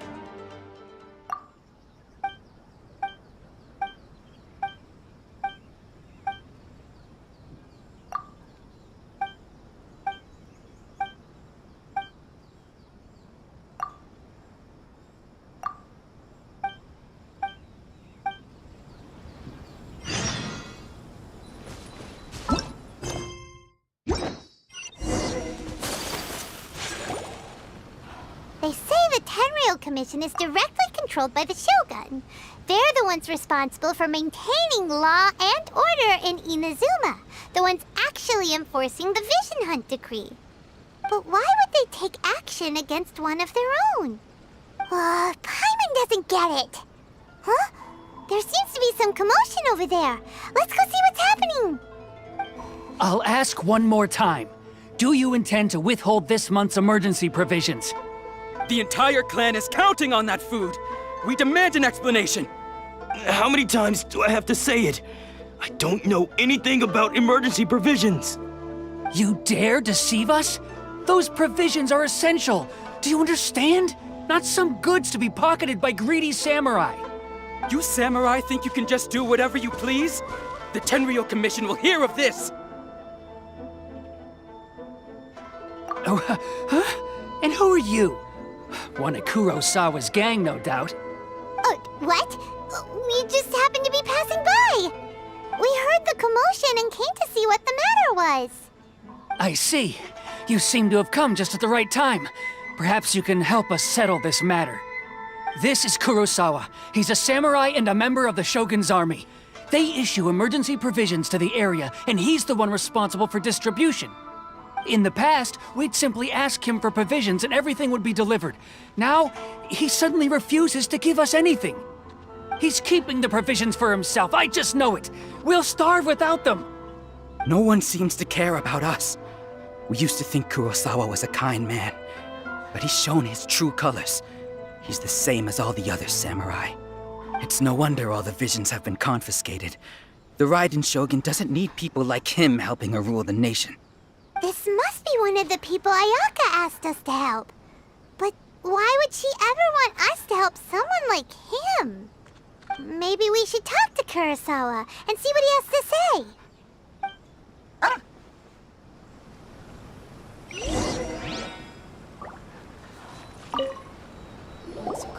I've never even heard of these emergency provisions. I don't know whether it's rumors or whether they're trying to blackmail me. But either way, it's ridiculous. If I was hoarding supplies, would I still be the poor man I am today? My own family can barely get by as it is. Now, if you'll excuse me, I've got other matters to attend to. And that's the first bit of truth I've heard all day. The Shogun's army told me that I was unworthy of my vision. And they said I was slacking off in my work. Apparently, I'd even disappointed the Raiden Shogun. And that's why they confiscated my vision. Well, that's strange. You were helping enforce the Vision Hunt Decree. Why would you be unworthy of your vision? To be perfectly honest, I don't seem to remember the details. All I know is that I would perform certain things every month. But I don't recall what they were. And it's not just that. I have this unsettling feeling, like someone owes me something. Does it have to do with the missing emergency provisions? I didn't take any. Like I said, if I was taking them for myself, I wouldn't be going through such hard times right now. To top it all off, my house was just raided by treasure hoarders, which is why I came here in the first place. I was chasing after them when I got held up by these two. If you don't believe me, go find the treasure hoarders yourself. If there were any emergency provisions to be had, they would have found them. He seems to be telling the truth. But we better confirm. Let's go round up those treasure hoarders and see what they have to say. We should be able to follow their tracks. They couldn't have gone too far.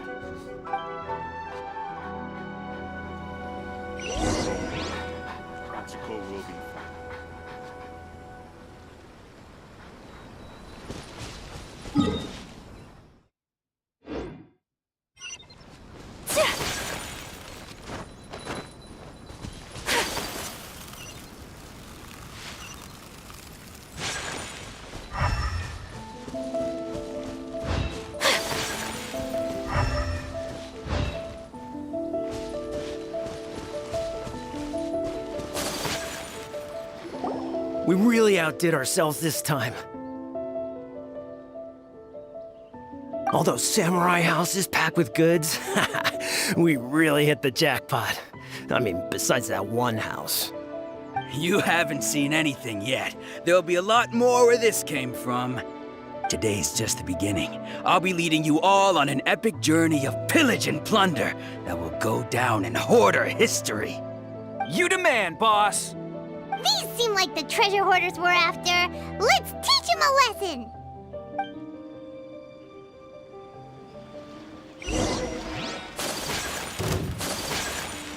Whirling snow! Into the wind! Aw, there goes all the Mora! We worked hard to steal that, you know? Come on, boss, think of something. Not bad, kid. You ever think of joining the treasure hoarders? We could use someone like you. Kurosawa. Oh, I remember. So he's the one who sent you after us, huh? Just our luck. I knew he shouldn't have hit that place. So what did you see inside? Was it stuffed with food supplies? Food supplies? You kidding? That place was a complete mess. All we found was a strange-looking box, hopefully with valuables inside. I didn't want anyone else to see it, so I was planning on opening it myself once we got back. But now that you've caught us, how about we make a deal? That little box for our freedom. What do you say? You've got a deal. Now show us what's in the box. Huh? What the? There's nothing in here but IOUs! Yeah, a lot of them too. And they all seem to be made out to the owner of a general goods store, a Miss Aoi. We're talking tons of Mora here. We better talk to this Miss Aoi and get to the bottom of this. As for you guys, you're free to go. Just pray that our paths don't cross again. Yes, of course. So, we redeemed ourselves for some IOUs. Does that mean we broke even? Shut it. Let's just get out of here.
Welcome to Tsukumomono Groceries. We've got everything you need.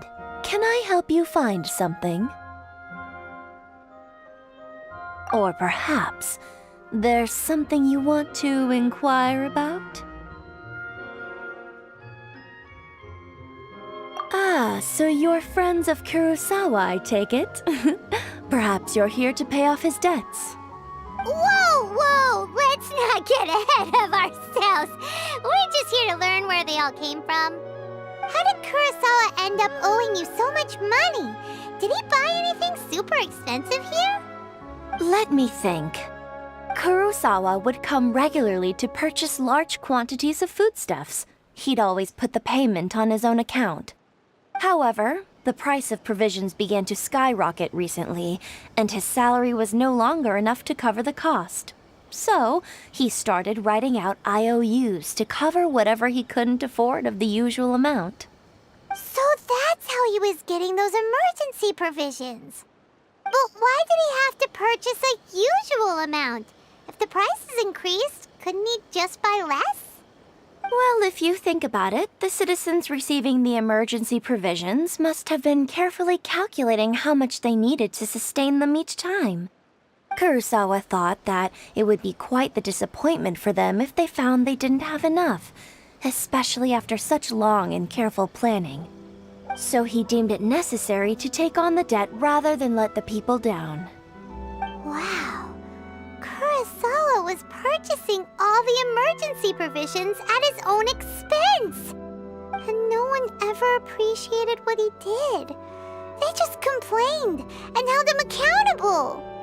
People's attitudes will always reflect their circumstances. In the face of hardship, nobody cares to think twice. If you ask me, had Kurosawa told everyone the truth about the supplies from the start, then there wouldn't be such a severe backlash now. Of course, I'm sure there would still have been some unrest. What he was doing was truly a thankless deed. As for why he chose to spend his own money on emergency provisions and never tell anyone, I'm still not too clear myself. If you're still curious, why don't you go ask him yourself? I see.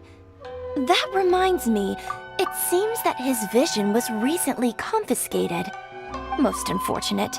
If he doesn't clear the debt on his name, he'll have no choice but to sell that sword that is so dear to him. Sword? What sword? Oh, didn't he tell you?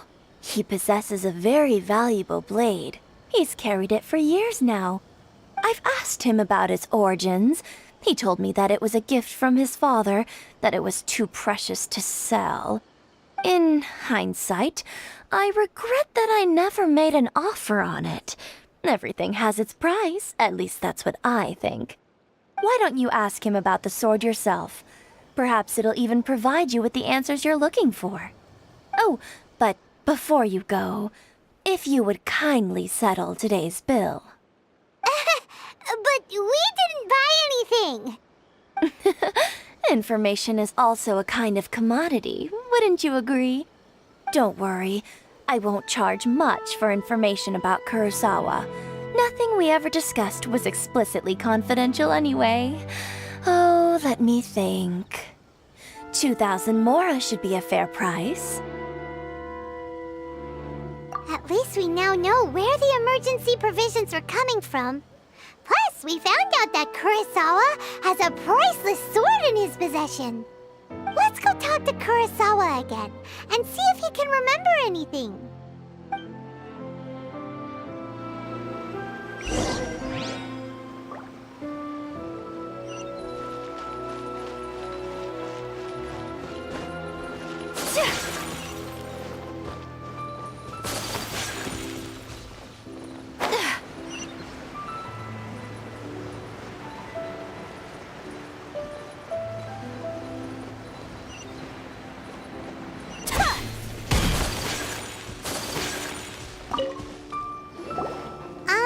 What are you doing here all by yourself?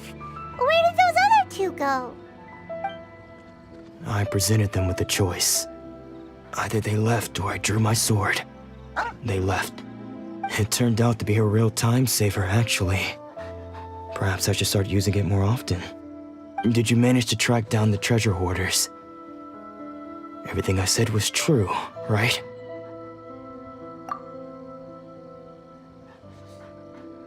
That just about sums it up.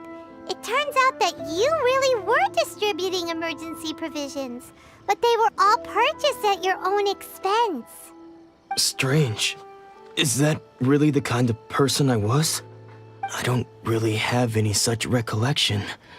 Even after all you've told me, I still don't remember anything. Why was I purchasing emergency provisions for everyone? And why would I put myself in such a difficult situation? I really don't understand. But I cannot deny that when I brandished my sword to scare those two away, I could sense that my body was somehow reluctant to do so. This sword was once wielded by my father. I remember once when I was young, I wanted to sneak out with the blade and show it off to the kids next door. My father ended up catching me in the act and scolded me severely. What did he say? I can't seem to remember that either. It would seem that I forgot many important things when my vision was taken from me. So many memories gone. Forever. No matter how hard I try to remember, all I can remember now is my father telling me that this blade bore his life's creed. Before he passed away, he placed the sword in my hands and said to me, "With this sword, you should..." Hey, if you look carefully, there seems to be some words engraved on the hilt. Can you recognize the words? Virtue and justice? Somehow those two words seem to explain everything now. Taking on seemingly endless debts to make others happy. I guess that must have been my greatest ambition after all. But what use of virtue and justice? I purchased the provisions for those in need. And look how things ended up. The Tenryo Commission seized my vision. And the very people I was so desperately trying to help refused to understand me. And the irony of all of it is, I somehow still felt sorry when threatening them with my blade. I'm incapable of being a good person, yet I'm equally unable to be bad. I don't know what to do with myself. Yet another troubled soul. When we get the chance, let's speak to Toma about Kurosawa's debt. The Yashiro Commission would surely help cover his expenses. In any case, we must never let him sell off that sword. Yeah, seems like losing all ambition is a terrible experience. Fortunately for us, you don't have a vision. Let's go find the next poor soul.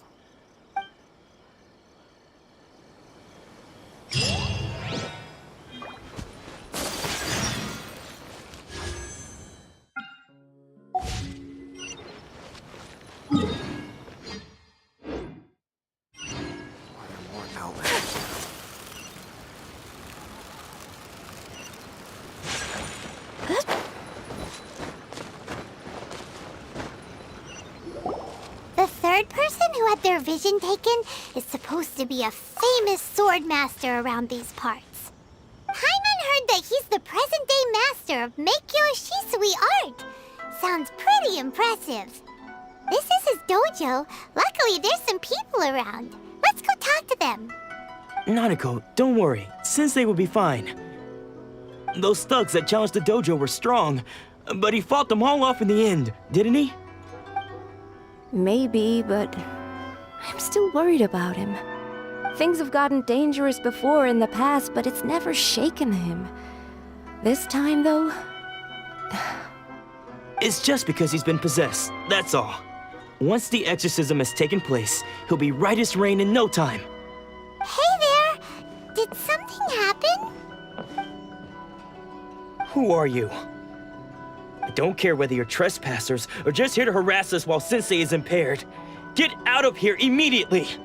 Don't make me draw my blade, or you won't live to regret it. No! You got it so wrong. We just came here to... Disciples? Yep. We've heard all about the mighty master of Meikyo Shisui art. It's the whole reason we came all this way, to seek him out and ask him to train us. But then we got here and overheard you talking about how he got possessed or something? From the way you're dressed, it doesn't look like you're from around here. Please, accept my apologies. We've had so many people trying to cause us trouble recently that we're on high alert. You haven't arrived at the best of times, I'm afraid. Sensei got possessed recently, and he's still recovering. He's not able to take on any new disciples for the time being. I see you are earnest in your pursuit. Okay, how about this? My fellow disciple Nanako and I will explain Sensei's situation to you in a little more detail. Then you can decide whether to stay or to leave. Sensei's name is Domon, a name I'm sure you've already heard. Though self-taught, he mastered the art of the sword to a high level. He then proceeded to defeat many other prominent sword masters, never losing a single fight. He once said that his goal was to become the best sword master in the world. And so, even while training us, he continued to hone his own art.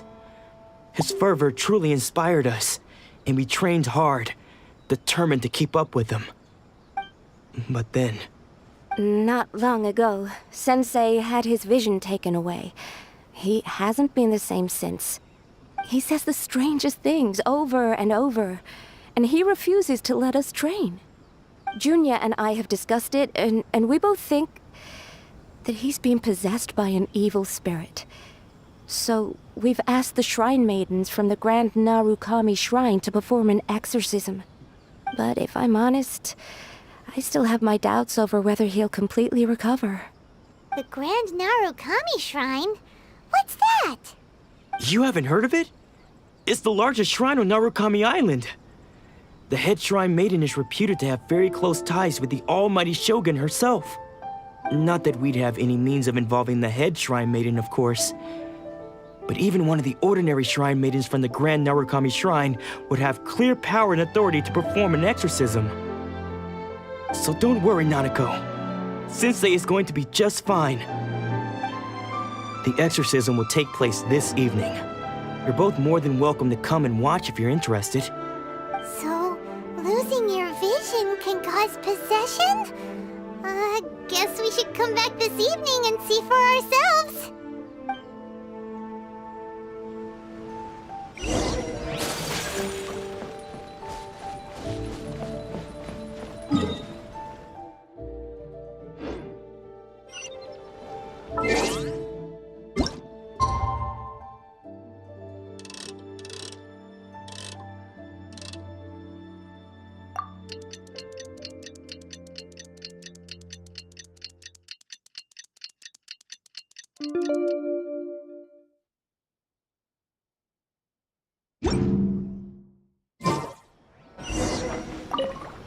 Shh.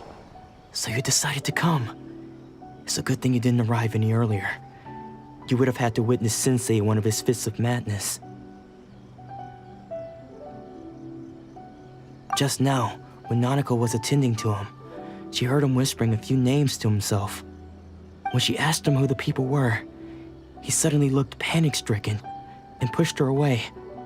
It looked like he was in great distress. He was covering his ears and looking frantically around him with bloodshot eyes. All the while he kept calling those names. Some of them we knew, others we didn't recognize. But they all seemed to be the names of sword masters he had defeated in the past. One of them was Anzai. He used to be a fellow disciple of Sensei's, his senior, in fact. But Sensei defeated him in a duel many years ago, and he has been a wanderer ever since. Sensei wouldn't stop calling his name. Thankfully, the Shrine Maidens managed to subdue him, so the exorcism can finally continue. The ritual has now begun. All we can do is patiently await the result. Here's hoping Sensei will be back to his normal self very soon. Please, excuse me for a moment while I fetch some water. If he wakes up, he is sure to be thirsty.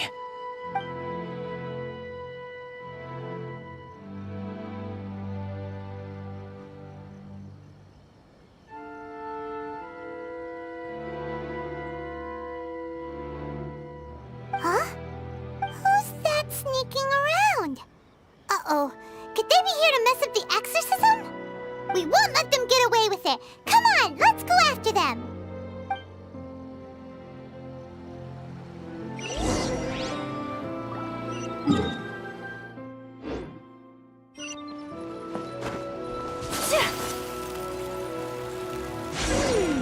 Seems they aren't here.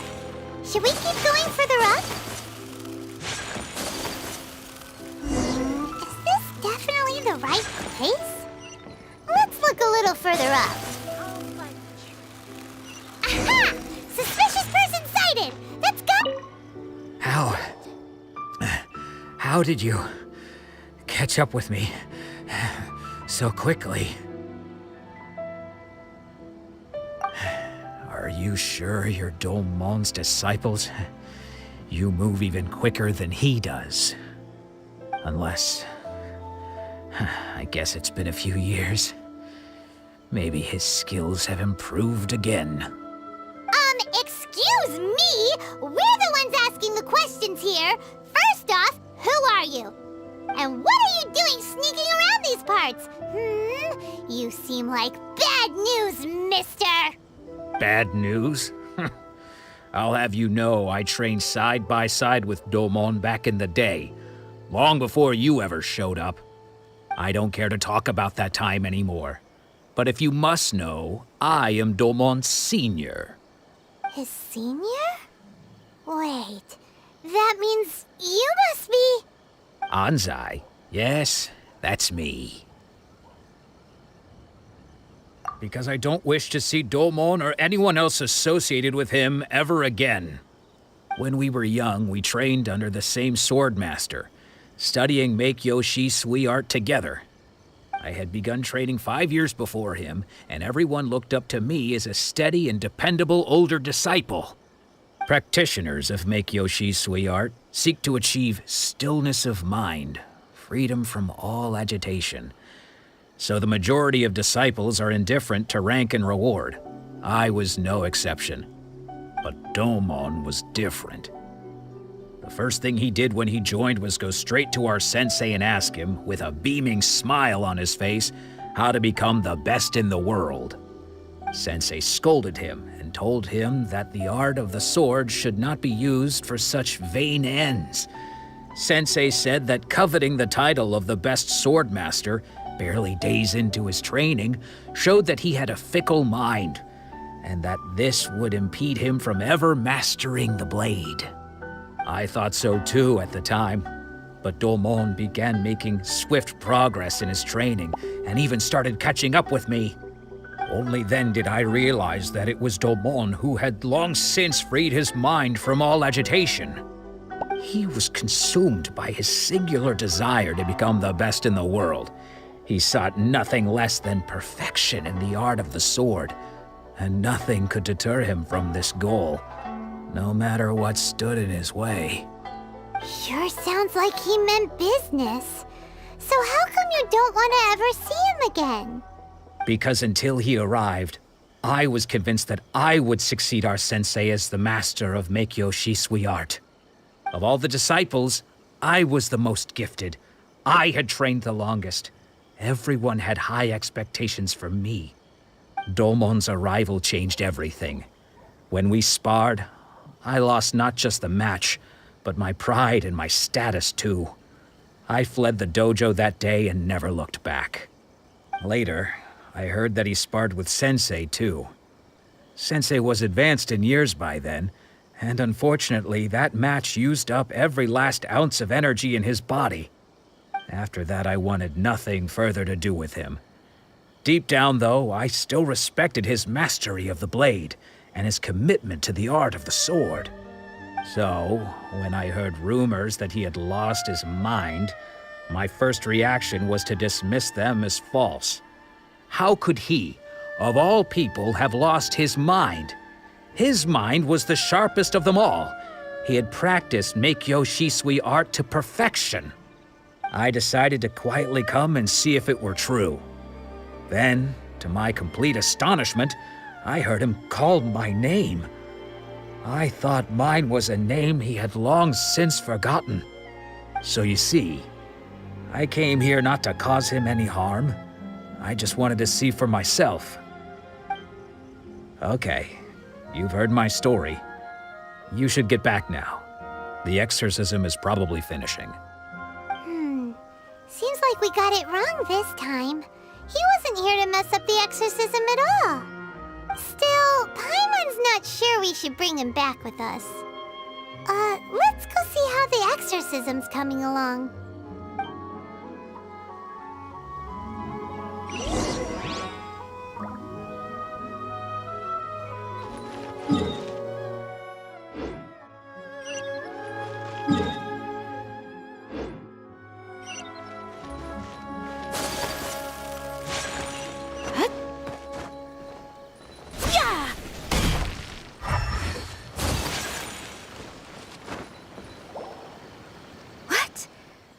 You're saying he isn't possessed? Does that mean he's just lost his mind? But how is that possible? No, I refuse to believe it. Something's clearly wrong. Nanako, please. Try not to get agitated. I am sorry. With what powers I have, I can find no sign of any malignant spirit having possessed Domon. But spirits may take a myriad of forms in this world, many of which I cannot claim to have witnessed myself. Thus, I dare not rule out possession with complete certainty. And all is certainly not lost, for I received word not long ago that Lady Yai has taken an interest in your sensei's case. Lady Yai? Is that the same Lady Yai that I think you mean? The head shrine maiden of the Grand Narukami Shrine? That's wonderful news! Then Sensei will be sure to recover. Correct. Lady Yai is most knowledgeable indeed, and has abundant experience in the exorcism of evil spirits and aversion of great calamities. I am unable to say for certain whether an evil spirit has possessed your sensei, but Lady Yai can give a conclusive verdict. Excuse me, Miss Inagi, but I must ask, should we prepare a greeting gift for Lady Ai? That won't be necessary. All that is required of you is your timely arrival at the Grand Narukami Shrine. Lady Yai does not like to be kept waiting. I must leave now, but we will meet soon at the shrine. I wish Domon a full and speedy recovery. Who'd have thought Lady Yai herself would have taken notice of our sensei's case? Do you mean to say that Sensei isn't renowned enough to deserve Lady Yai's attention? No, that's not what I meant at all. You misunderstand me. I just mean this is Lady Yai, the head shrine maiden. She has direct and close contact with the almighty Shogun herself. Anyway, you should join us too, tomorrow. Given that you've traveled all this way just to meet our sensei, we, the disciples of Meikyo Shisui Art, will do our best to help you. Sure! After all, everyone seems pretty excited about Lady Yai. We're curious to meet her too. Who knows? Maybe we'll be able to find out a thing or two about the Raiden Shogun from her.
We ought to end this. Pardon my indiscretion.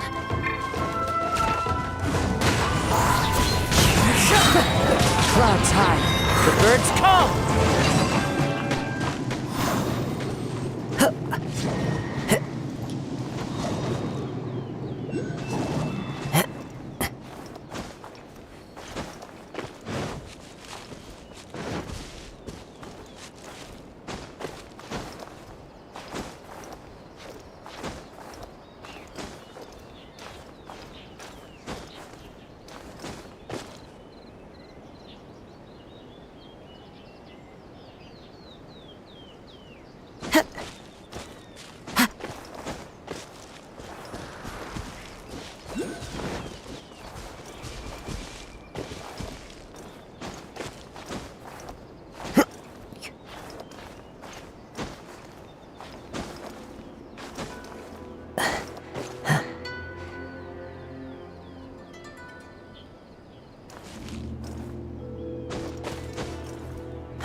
think that's Lady Yai? Oh, no wonder Junyo is so excited. She has a really striking presence. Also, is it just Paimon? Or did she look right at us just now? It was probably nothing. It's not like she's ever seen us before. Keep away. Keep away from me. I gave up the art of the sword. Please, let me go, I beg you. As you can see, Lady Yai, Domon has persisted in this state for some time now. He appears to see those who have lost to him in duels past, gathered all around him to persecute him. Lady Yai, it must be a possession, right? This is nothing like him at all. In the past, no matter what came his way, he would always face it with a confident smile. I'm sorry. It is clear to me that your sensei is not possessed by any evil spirit. But then does that mean he... Yes. This is a change in the person himself. Unable to cope with the tremendous pressure he was under, he suffered a spiritual collapse. With his wits impaired, he finally descended into madness. As one who is thrown into the sea, though he fights back desperately against his predicament, it does nothing to prevent his descent into the depths. As for what has triggered this change, I believe it must be the loss of his vision. For to be stripped of one's vision is to be stripped of one's ambition. Stripped of his ambition? But Lady Yai, even without his ambition, why should he suffer such a dramatic change? How does that explain his descent into madness? Your school practices Meikyo Shisui art, does it not? Stillness of mind, freedom from all agitation. What a fine notion that would be if any in this world could ever hope to achieve it. There was once one who claimed to be indifferent to rank and reward, and who fled enraged when defeated by his junior. And then there was an aged swordmaster who was aggrieved enough that he crossed blades with a disciple he himself had taught. Then, what of the one who crossed blades with his own sensei and beloved fellow disciple, and defeated them both? Can one truly remain unagitated, of still mind in moments such as these? Lady Yai, I'm not sure I understand. The path of the swordmaster is filled with twists and turns. It is no small undertaking to pursue the position of greatest swordmaster in the world. It requires one to take their sword firmly in both hands and cut down the hopes and dreams of others, even those of one's closest companions. Only a deep commitment to his ambition to become the best made it possible for him to rise above the pain of these encounters, to focus on the way ahead. When that ambition disappeared, he began to doubt himself. As he battled his growing anxiety, he slowly descended into the state you see him in now. Much like a certain fatally flawed friend of mine. Poor Sensei. To think he's been suffering so greatly. I'm sorry. It's all my fault. Father, Sensei, Anzai. That's enough. Huh? Isn't that Anzai? Where did he come from? Did he follow us the whole way here? Anzai, why are there two of you? Is that you or a ghost? You're here for revenge, aren't you?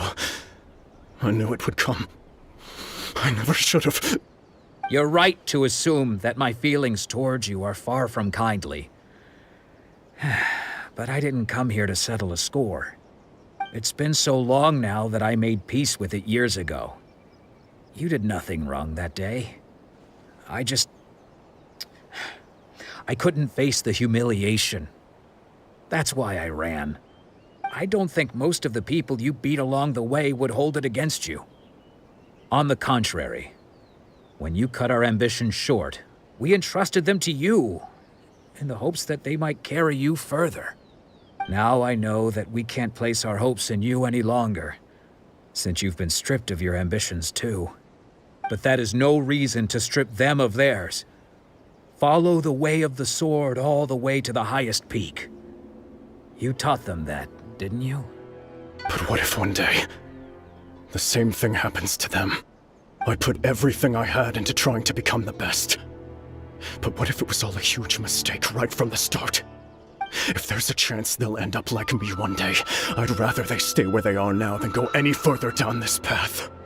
Have you asked them what they think? Sensei, after you rescued me from the hands of the pirates, I told myself I would follow in your footsteps for the rest of my days. I can't know whether I will suffer in my future as you do now. All I know is that here and now, in the present, I wish to continue.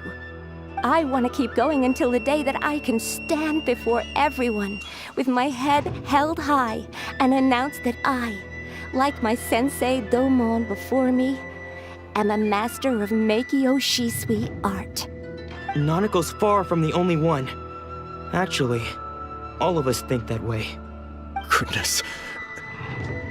Well, You see? You can place the ambition you once had in their hands. Being stripped of your ambition is something that's never happened to me, so I can't claim to understand it. But I do know what it feels like to have your ambitions crushed. That's what happened on the day that you so effortlessly defeated me. So, just as I once placed my ambitions onto you, it is time for you to release yours into their custody. You are not in the same position that I was. When I left, I had nothing to my name. But you have a great number of worthy disciples. I understand. I'm sorry to have made you worry for me, and for the state of Meikyo Shisui art. I no longer have the resolve to become the best in the world. The emptiness and suffering inside of me will not abate, so I cannot hope to still my mind and be free of agitation.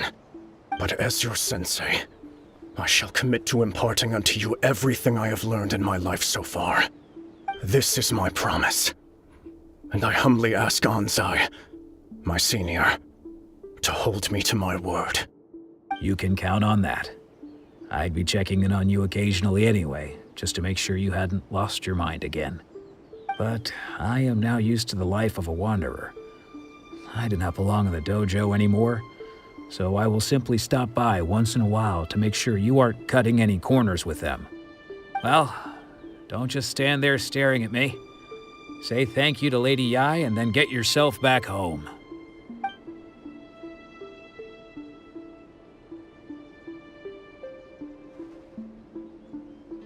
So even though his ambition was taken away, his disciples can take it over on his behalf. Guess that sort of solves this one, huh?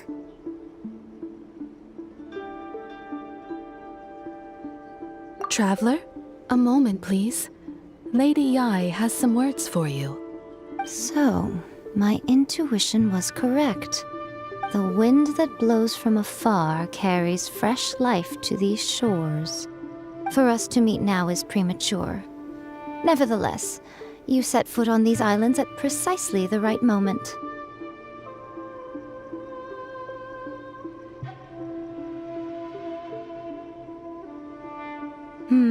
I have high hopes for you, child.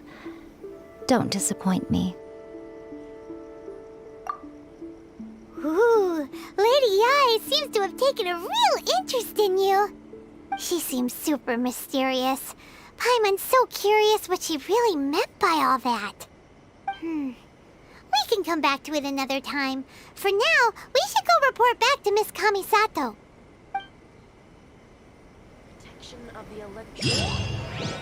May the blossoms of the sacred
Oh, Ayaka!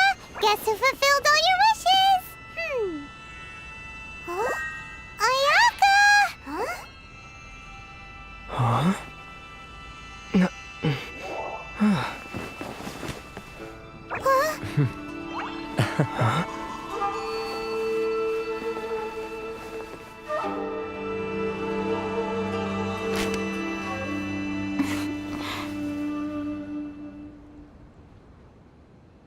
Traveler, Paimon, it is a pleasure to finally meet you both face to face. I have heard all about how you helped our three friends. My sincerest thanks to you. Yeah. Short of getting them their visions back, it seems like there's no way to really help them. Ayaka, how come this time you get to come out and meet us in person? Because now that you have done the three things I asked of you, I consider you to be my friends. As you will observe, I dispense with the screen for Toma also. Mm-hmm. Wait a second. But isn't Toma your, servant? Paimon's happy to help and all, but Paimon sure as heck did not sign up to be a servant.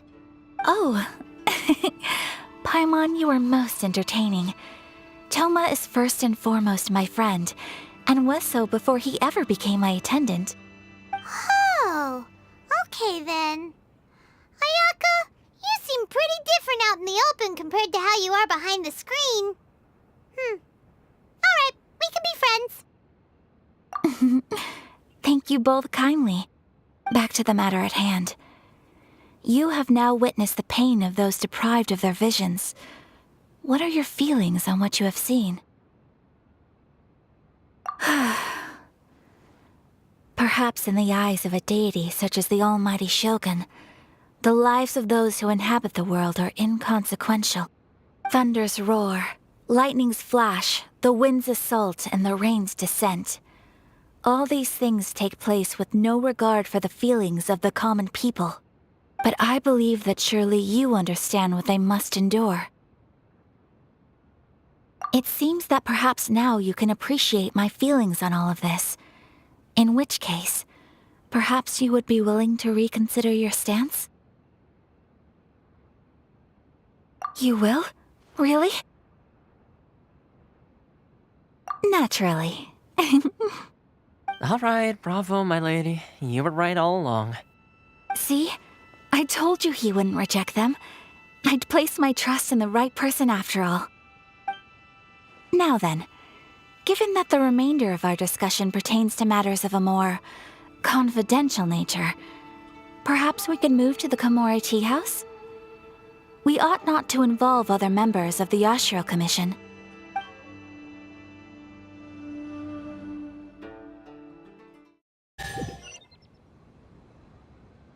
Well, here we are again. Please continue without me. I'll keep watch. So, what's the deal with this place anyway? What makes it your favorite meeting spot? This is land that was gifted to the Yashiro Commission by the Shogun. The Kamisato clan has the exclusive right to plan, build, and repair any property on this land, and even to allow or deny access. Such privileges exist due to the Yashiro Commission's role in managing ceremonial affairs. Oftentimes, it is not appropriate to discuss details in front of bystanders. Gets it? Gotta keep a bit of mystery, right?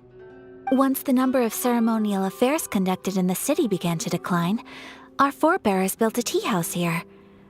Only members of the Yashiro Commission are permitted to come and go as they please. Makes sense. Perfect place for a secret base. In any case, we can talk freely here. I presume you have a few questions that you wish to ask me?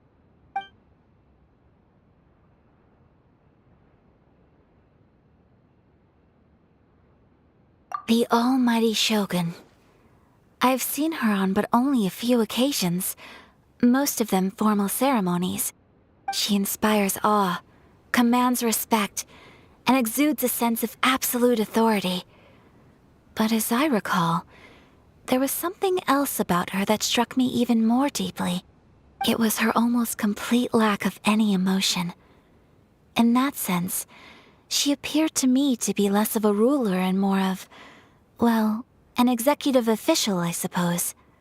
Focused exclusively on her single goal of implementing eternity, acting accordingly without feeling. The issue is this. For the vast majority of people, the Vision Hunt Decree is something that has no implications whatsoever. After all, it is but a tiny minority of people who receive visions. Moreover, it is not unknown for visions to spark jealousy in others. Because of this, the attitude of most people towards the Vision Hunt Decree is one of indifference. How can they be like that? Paimon's getting mad. Nevertheless, in addition to us, there is also the resistance on Watatsumi Island. Resistance? You mean like an army fighting against the decree? Yes. Many who have lost or fear losing their visions have rallied together under Sangonomiya on Watatsumi Island to form a resistance group. To say a little more about Sangonomiya, historically, there has always been some conflict between them and the shogunate of Narukami Island due to their different belief systems. But I do wonder whether there may be some other agenda behind their resistance movement, beyond merely fighting the Vision Hunt Decree. Of course! We have tried on numerous occasions. Unfortunately, each time a proposal to repeal the decree arrives at Tenshukaku, it is promptly vetoed by both the Tenryou Commission and the Kanjo Commission, and subsequently scrapped. They invariably adopt a stance of unconditional support for the Shogun's decisions. They have no interest in discussing anything. It almost makes one wonder whether they had a hand in the Shogun's sudden decision to issue the Vision Hunt Decree. Ooh, Paimon has a question though. Oh? What would you like to know, Paimon? Have you got a plan yet to fight the Vision Hunt Decree? To be honest, we do not. What? Please, do not forget that challenging the Vision Hunt Decree is tantamount to challenging a deity. Coming to terms with that is already a difficult step to take. So what are we gonna do? Well, for the moment, all we can do is try and reduce the harm that is being caused by this decree. For example, by providing vision bearers with safe refuge, or manufacturing counterfeit visions for them as a contingency measure. You're telling Paimon that there are people out there who can make fake visions? Don't underestimate the talents of the craftspeople in Hanamizaka. To the naked eye, their counterfeits are indistinguishable from the genuine article. The problem we are facing right now is that Master Masakatsu, who was providing us with counterfeit visions, has recently been arrested by the Tenryou Commission. Darn! So they found out about it? Ugh. Yes. We knew it was not a long-term solution, and that it was only a matter of time before it would be exposed. But we cannot simply abandon Master Masakatsu.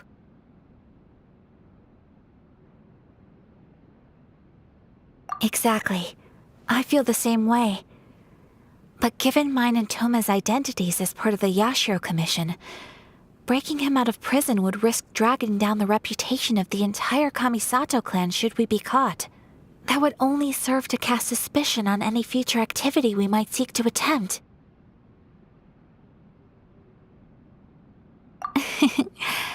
By no means do we intend to place the burden of such a task on your shoulders alone.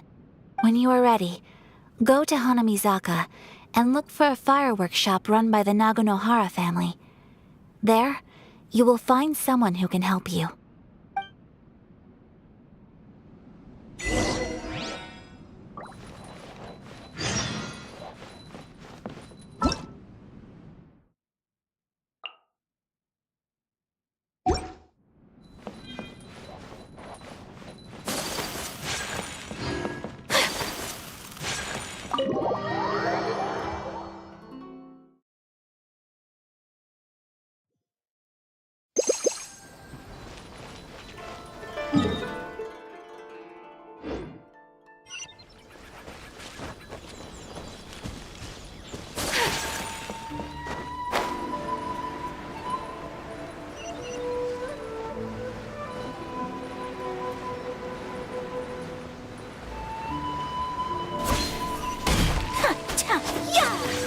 Just hand it over. You don't want any trouble with me.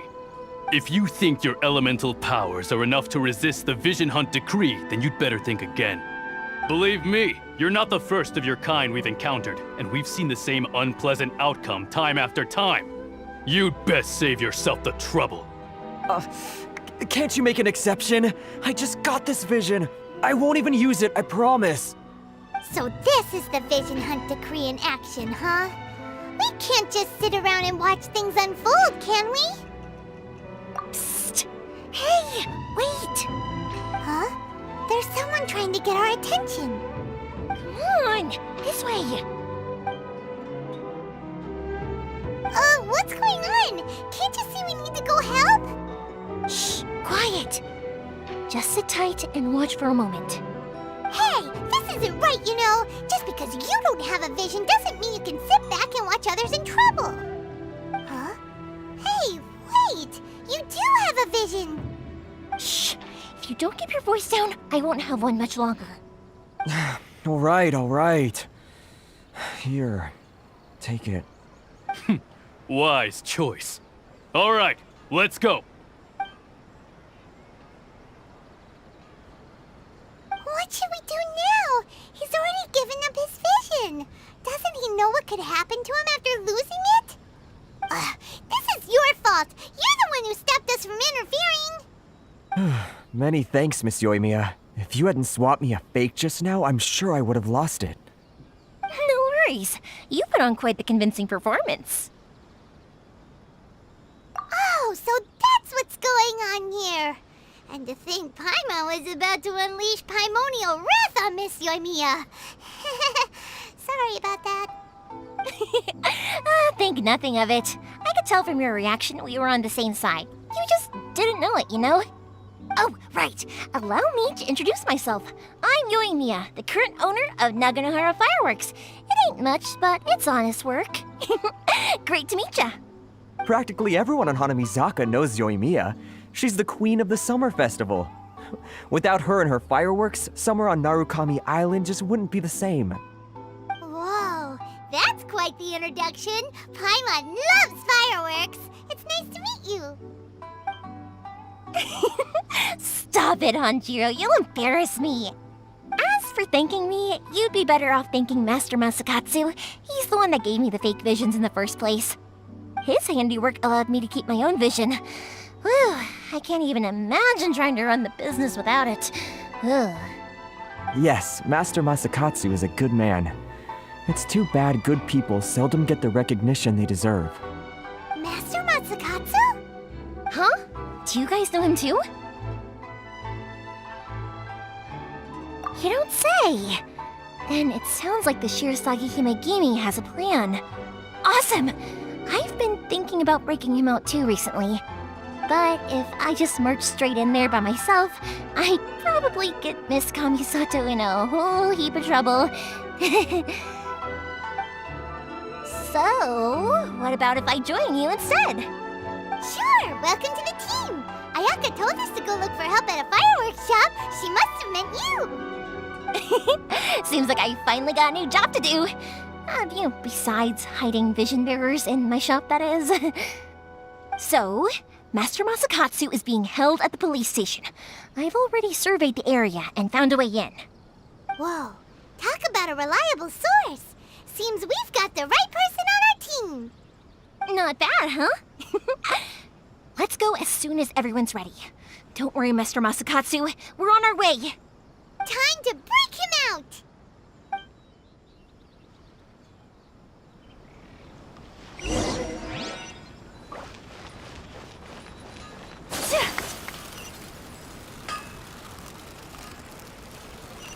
Welcome to Bonton Saga Detective.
Now that we're inside, this place is a whole lot creepier than Paimon imagined.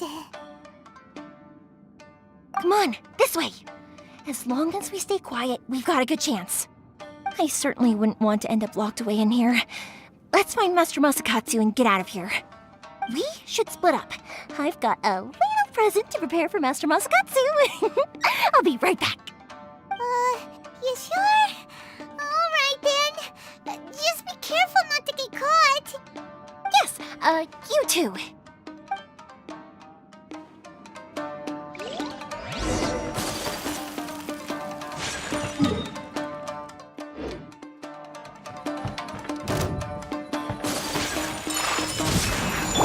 The wind knows it.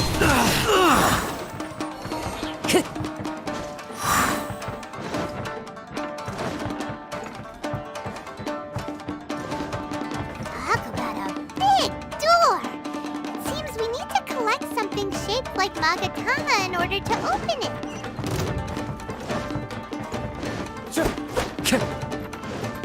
Show me what you've got!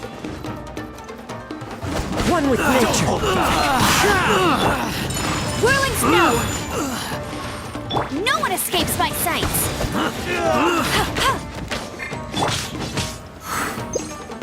The wind knows it. Falling leaves, adorn my night. One with nature. Clear cut! This is the end.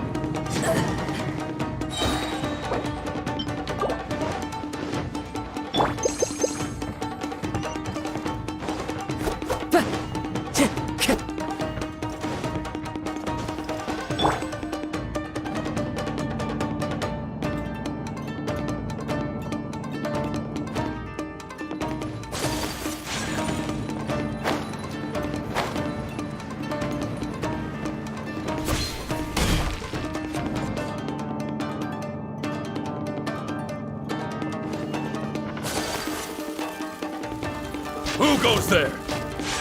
I will not step!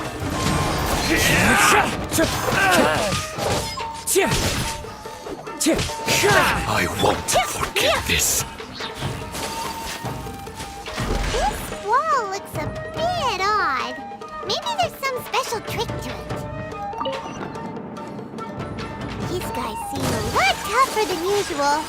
Paimon wonders if that armor over there has anything to do with the source of their strength.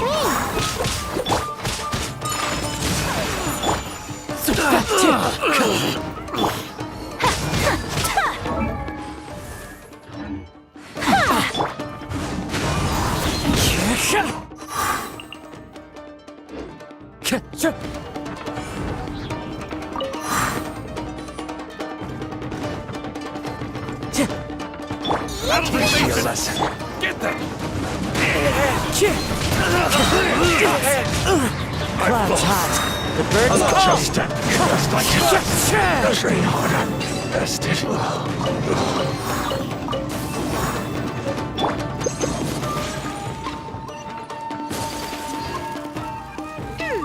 Doesn't that Magatama shape look pretty similar to the grooves on the door over there?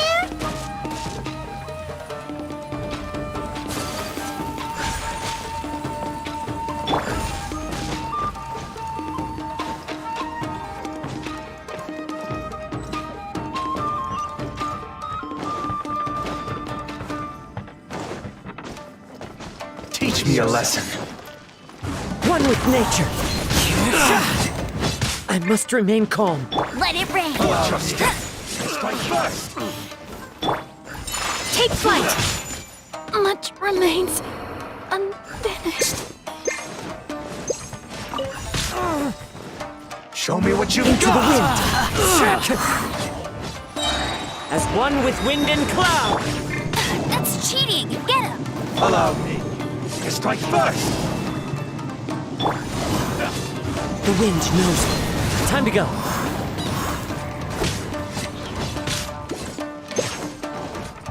Slash! Don't hold back. One with nature.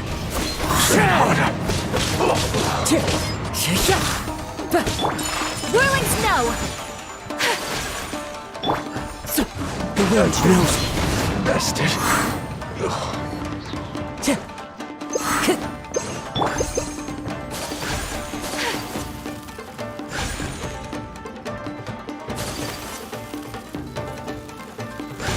Take flight. Not bad.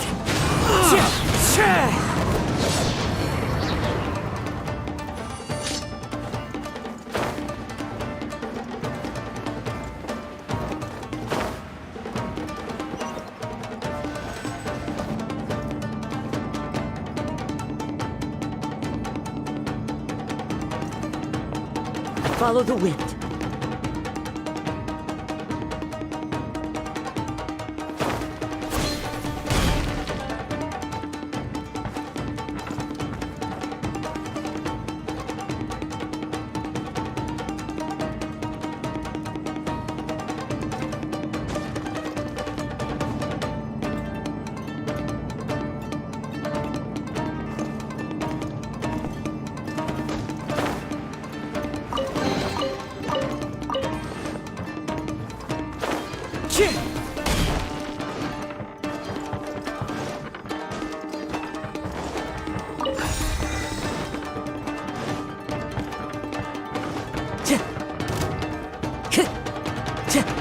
Time to go.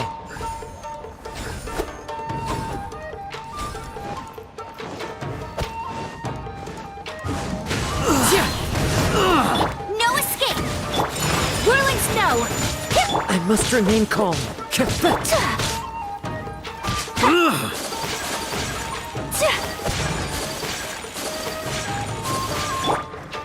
Into the wind.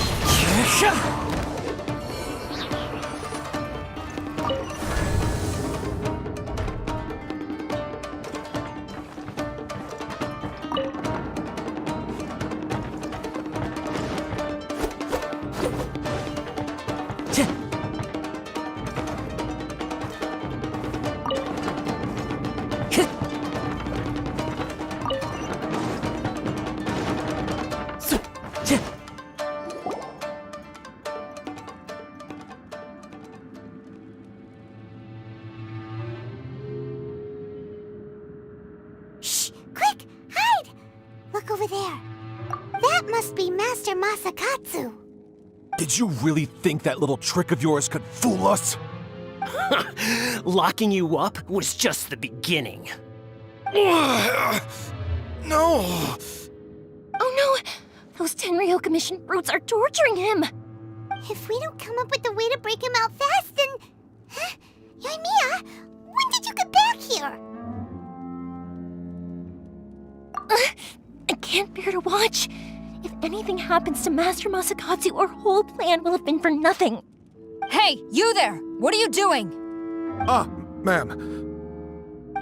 We were just teaching him a little lesson, that's all. Huh? Who's that?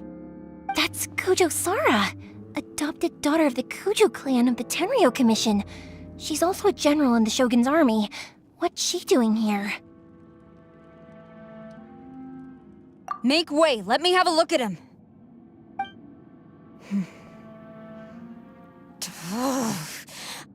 I'm sure you're well aware that torture is strictly against military regulations. Yes, ma'am. If you are unashamed of such disgraceful action, then you are also unworthy of the Tenryo Commission itself. Do I make myself clear? Yes, ma'am. It won't happen again. Oh, Paimon sure wouldn't want to get on her bad side. Hey, this is our chance. Let's move while they aren't watching Master Masakatsu. Yoimiya, are you sure now's the right time? Who is that? Quick, go and investigate. Yes, ma'am. They're coming! Quick, hide! Sorry. I didn't mean to. Don't worry, I've got us covered. Time for my little present.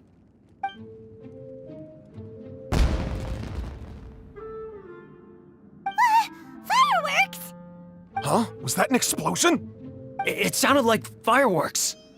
Quick, let's hurry! The fireworks were enough to distract them. Maybe more than enough. Fireworks aren't just for festivals, you know. I was particularly proud of this batch. I decided to. Whoa! Yoimiya, this is turning into a bit of a fireworks display. Well, fireworks are my craft after all. Every batch has to be spectacular.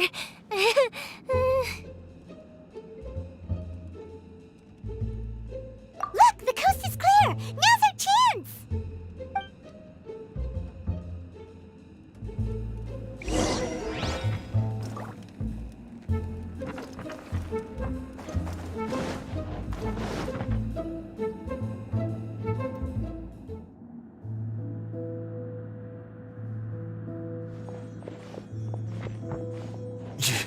Yoimiya, is that you?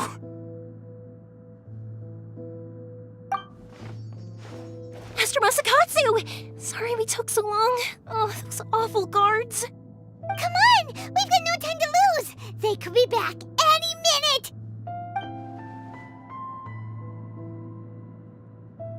Oh. Yes, leave.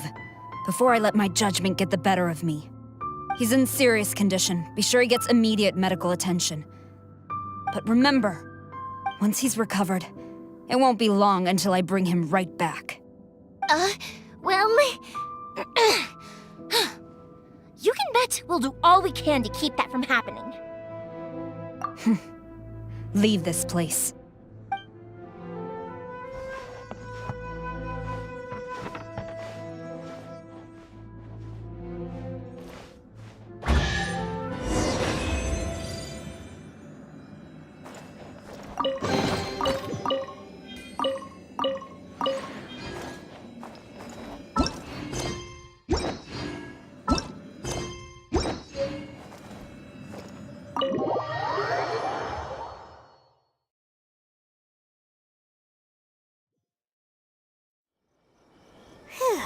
We're finally out of that creepy place.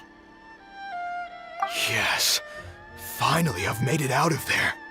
Master Masakatsu, how do you feel? Can you hold on? Don't worry. I think I can make it to the infirmary without keeling over. Thank you. All of you. I'll take him to get treated. I'll treat you to a round of drinks once this is all over. Don't worry about us. Just take care of Master Masakatsu.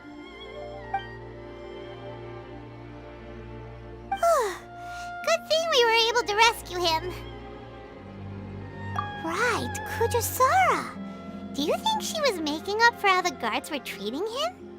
It seems as though there are some okay people among the ranks of the Tenryo Commission. Though Paimon would never agree with their actions in the Vision Hunt Decree, of course. How about we go tell Ayaka and the others the good news?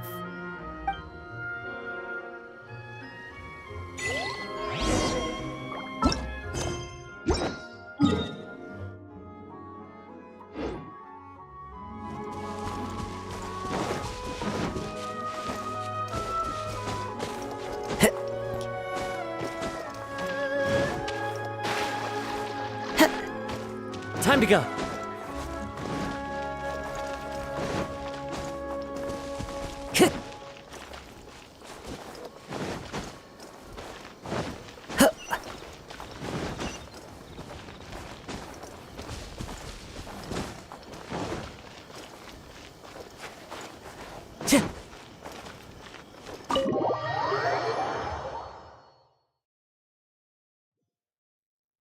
I see. So Kujo Sara stayed her hand. It would appear she still has some honor to her. I wonder if we should try establishing contact with her. Perhaps we could coax out some information. Unlikely. Don't forget, Kujo Sara is also carrying out the Vision Hunt decree. She obeys the orders of the Raiden Shogun without question. In her eyes, Master Masakatsu is of no threat to the decree. This is why she was so willing to allow his escape. If our true motives were ever divulged, she would act against us without a second thought. True. Though if you ask me, Master Masakatsu's release is an unexpected blessing. We are now one step closer to victory. And we couldn't have done it without Euthymia and the Traveler. You're turning out to be even more reliable than we expected. Don't mention it. Indeed. Things may have turned out very differently this time without the help of the Traveler. But if we wish to mount any sizable resistance against the Vision Hunt decree, there is still much to be done. It is time we make ready our next set of plans. There's no need to rush, my lady. Things seem to have taken a turn for the better, at least. Not only have we rescued Master Masakatsu, but our list of allies appears to be growing. Yes, which reminds me. The Tenryou Commission seems to be making preparations for a celebration. They call it a ceremony of sorts.